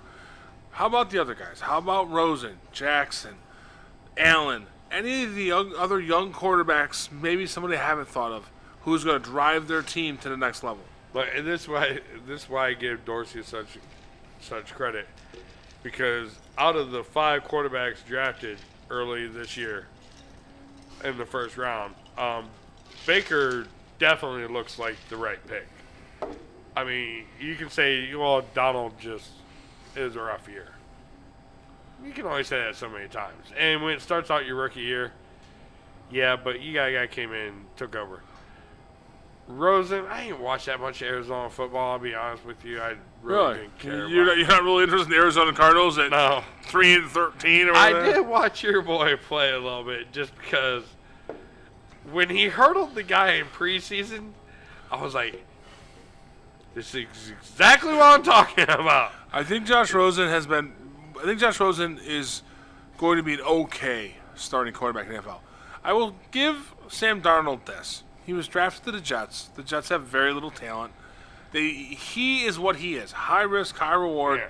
Different than Mayfield. Mayfield came in, accurate, winner, attitude. He has shown that. Right. Darnold has shown high risk, high reward. If the Jets can surround him with some good players and some talent, I think he may be okay. But that might take them 2-3 more years. Okay, so we're left with players like Jackson, who's already on a good team. Can he develop into the kind of player you need to be to win in this NFL? Jackson in Baltimore? Yeah, Lamar Jackson. I don't think he can. He can't be the quarterback. What's he going to be? He can't be the quarterback. Yeah, okay. He can't be the quarterback and win. And win a Super Bowl. I agree with you. But he can be the wide receiver, the halfback. He's in the RG3 problem, right? He's had enough success as a rookie to show he can win. That enough teams are going to give him. That all depends on him. If he wants some team is going to be dumb like Cleveland and bring him in as a starting quarterback and see what happens. It won't be Cleveland because they actually have a quarterback now. What's 17-12? I'll be Buffalo. It could be, except we have Not My Josh. Hashtag Not My Josh. We already have him. I don't see Lamar Jackson lasting in this league. I see him out in 3 years. I see him literally. When I see him, I see RG3 playing in Seattle. I agree 100%. And Need just get hit. And I'm sitting there. I sit next to you. I said, oh, my God, the coach has to take him out of the game. He goes back in, and I go, oh, he probably say could go in. And I'm like, but this one time the coach has to say, son, you're done. You're done. And Lamar Jackson's going to get hit like that. For me, I think there's one guy that's obvious. The next young quarterback, and he's been in the league a few years now, Deshaun Watson, is ready to make that step. He's coming off the injury last year. This year had a good year. I think he really could be that guy. When he learned to slide. Well, and he also has Hopkins. He has, and now Demaryius Thomas. Yeah. He has talent. My point is, he will develop, I think, into the next it guy. I don't think that's as much. I think that's pretty easy to understand. As for the other guys, I just don't know that there's really any other guys that are going to develop. I'm not a huge fan of Dak. He's hit or miss. I think he gets away with a lot because defense is pretty good. Zeke Elliott's a stud. Actually, go ahead. I mean, Dak's just one of them guys I can't trust to. I'm not trusting him to lead my team. Well, I'm not either because I started Russell Wilson in the game that I beat you in today in the fantasy football semifinals to make the Windsor Bowl. I will say this. It was like a Micro Machine commercial for him to get that all in. I don't want to bore the listeners with our nonsense. I just want to make sure it's in the airways because the internet is forever. I will say this. Dak Prescott is probably, you think about Jameis Winston, he's not going to be the guy. He clearly has a problem touching women that aren't, don't want to be touched. I felt disgusted that I had to root for Tampa Bay today.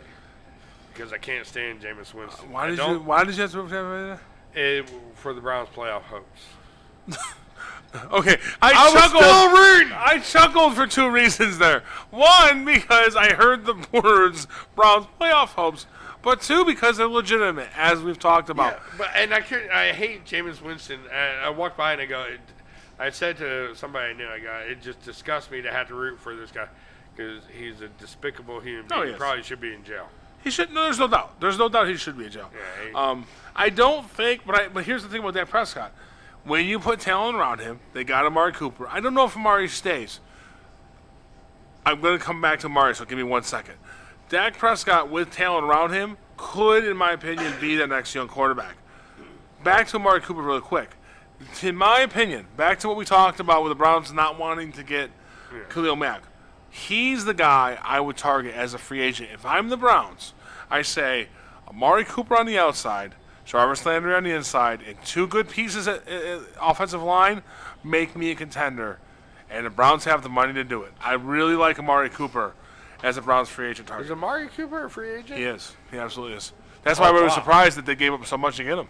I know, because I would look down the list of free agents. If that's true, dude, you definitely go for that. I mean, he's there, and listen, Amari's been inconsistent, and I think it's an Alabama thing. We've talked about this in the past. It's a great discussion topic for later.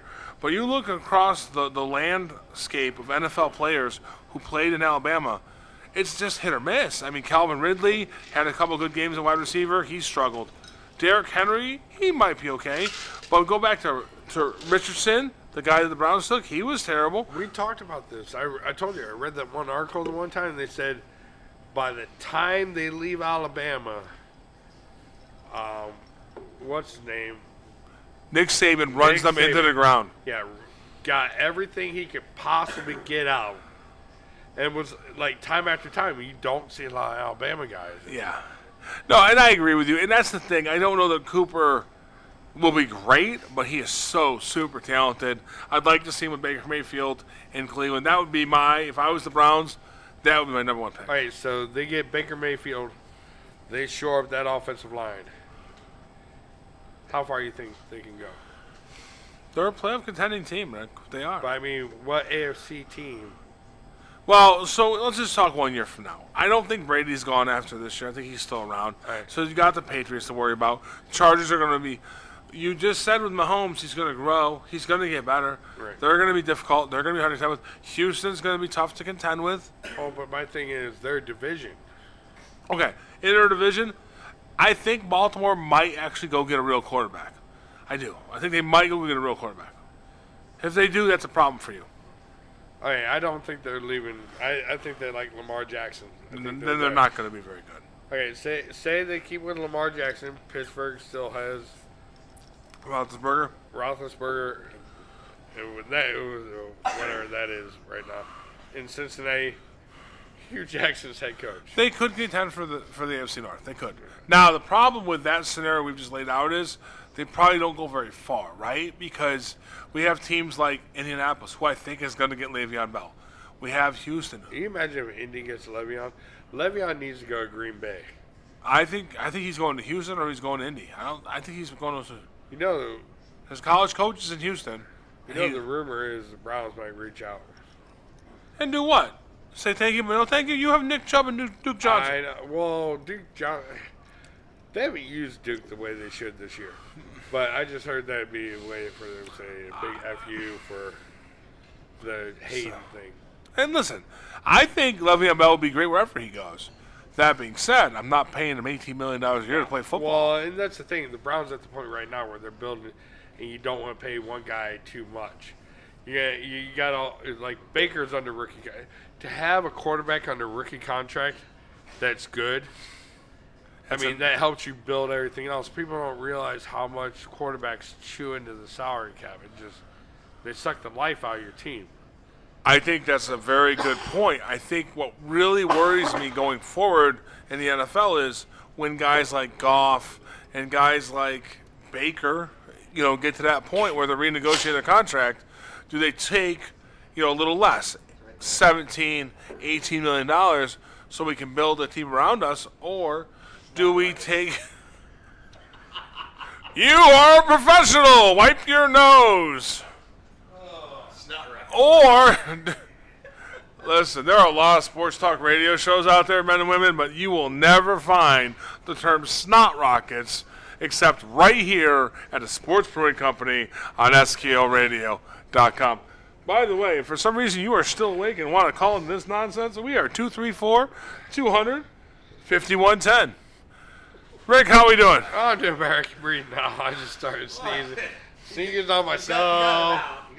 So, listeners in the audience, and we've talked a lot of sports now. This is my first time behind the microphone, having a great time doing it.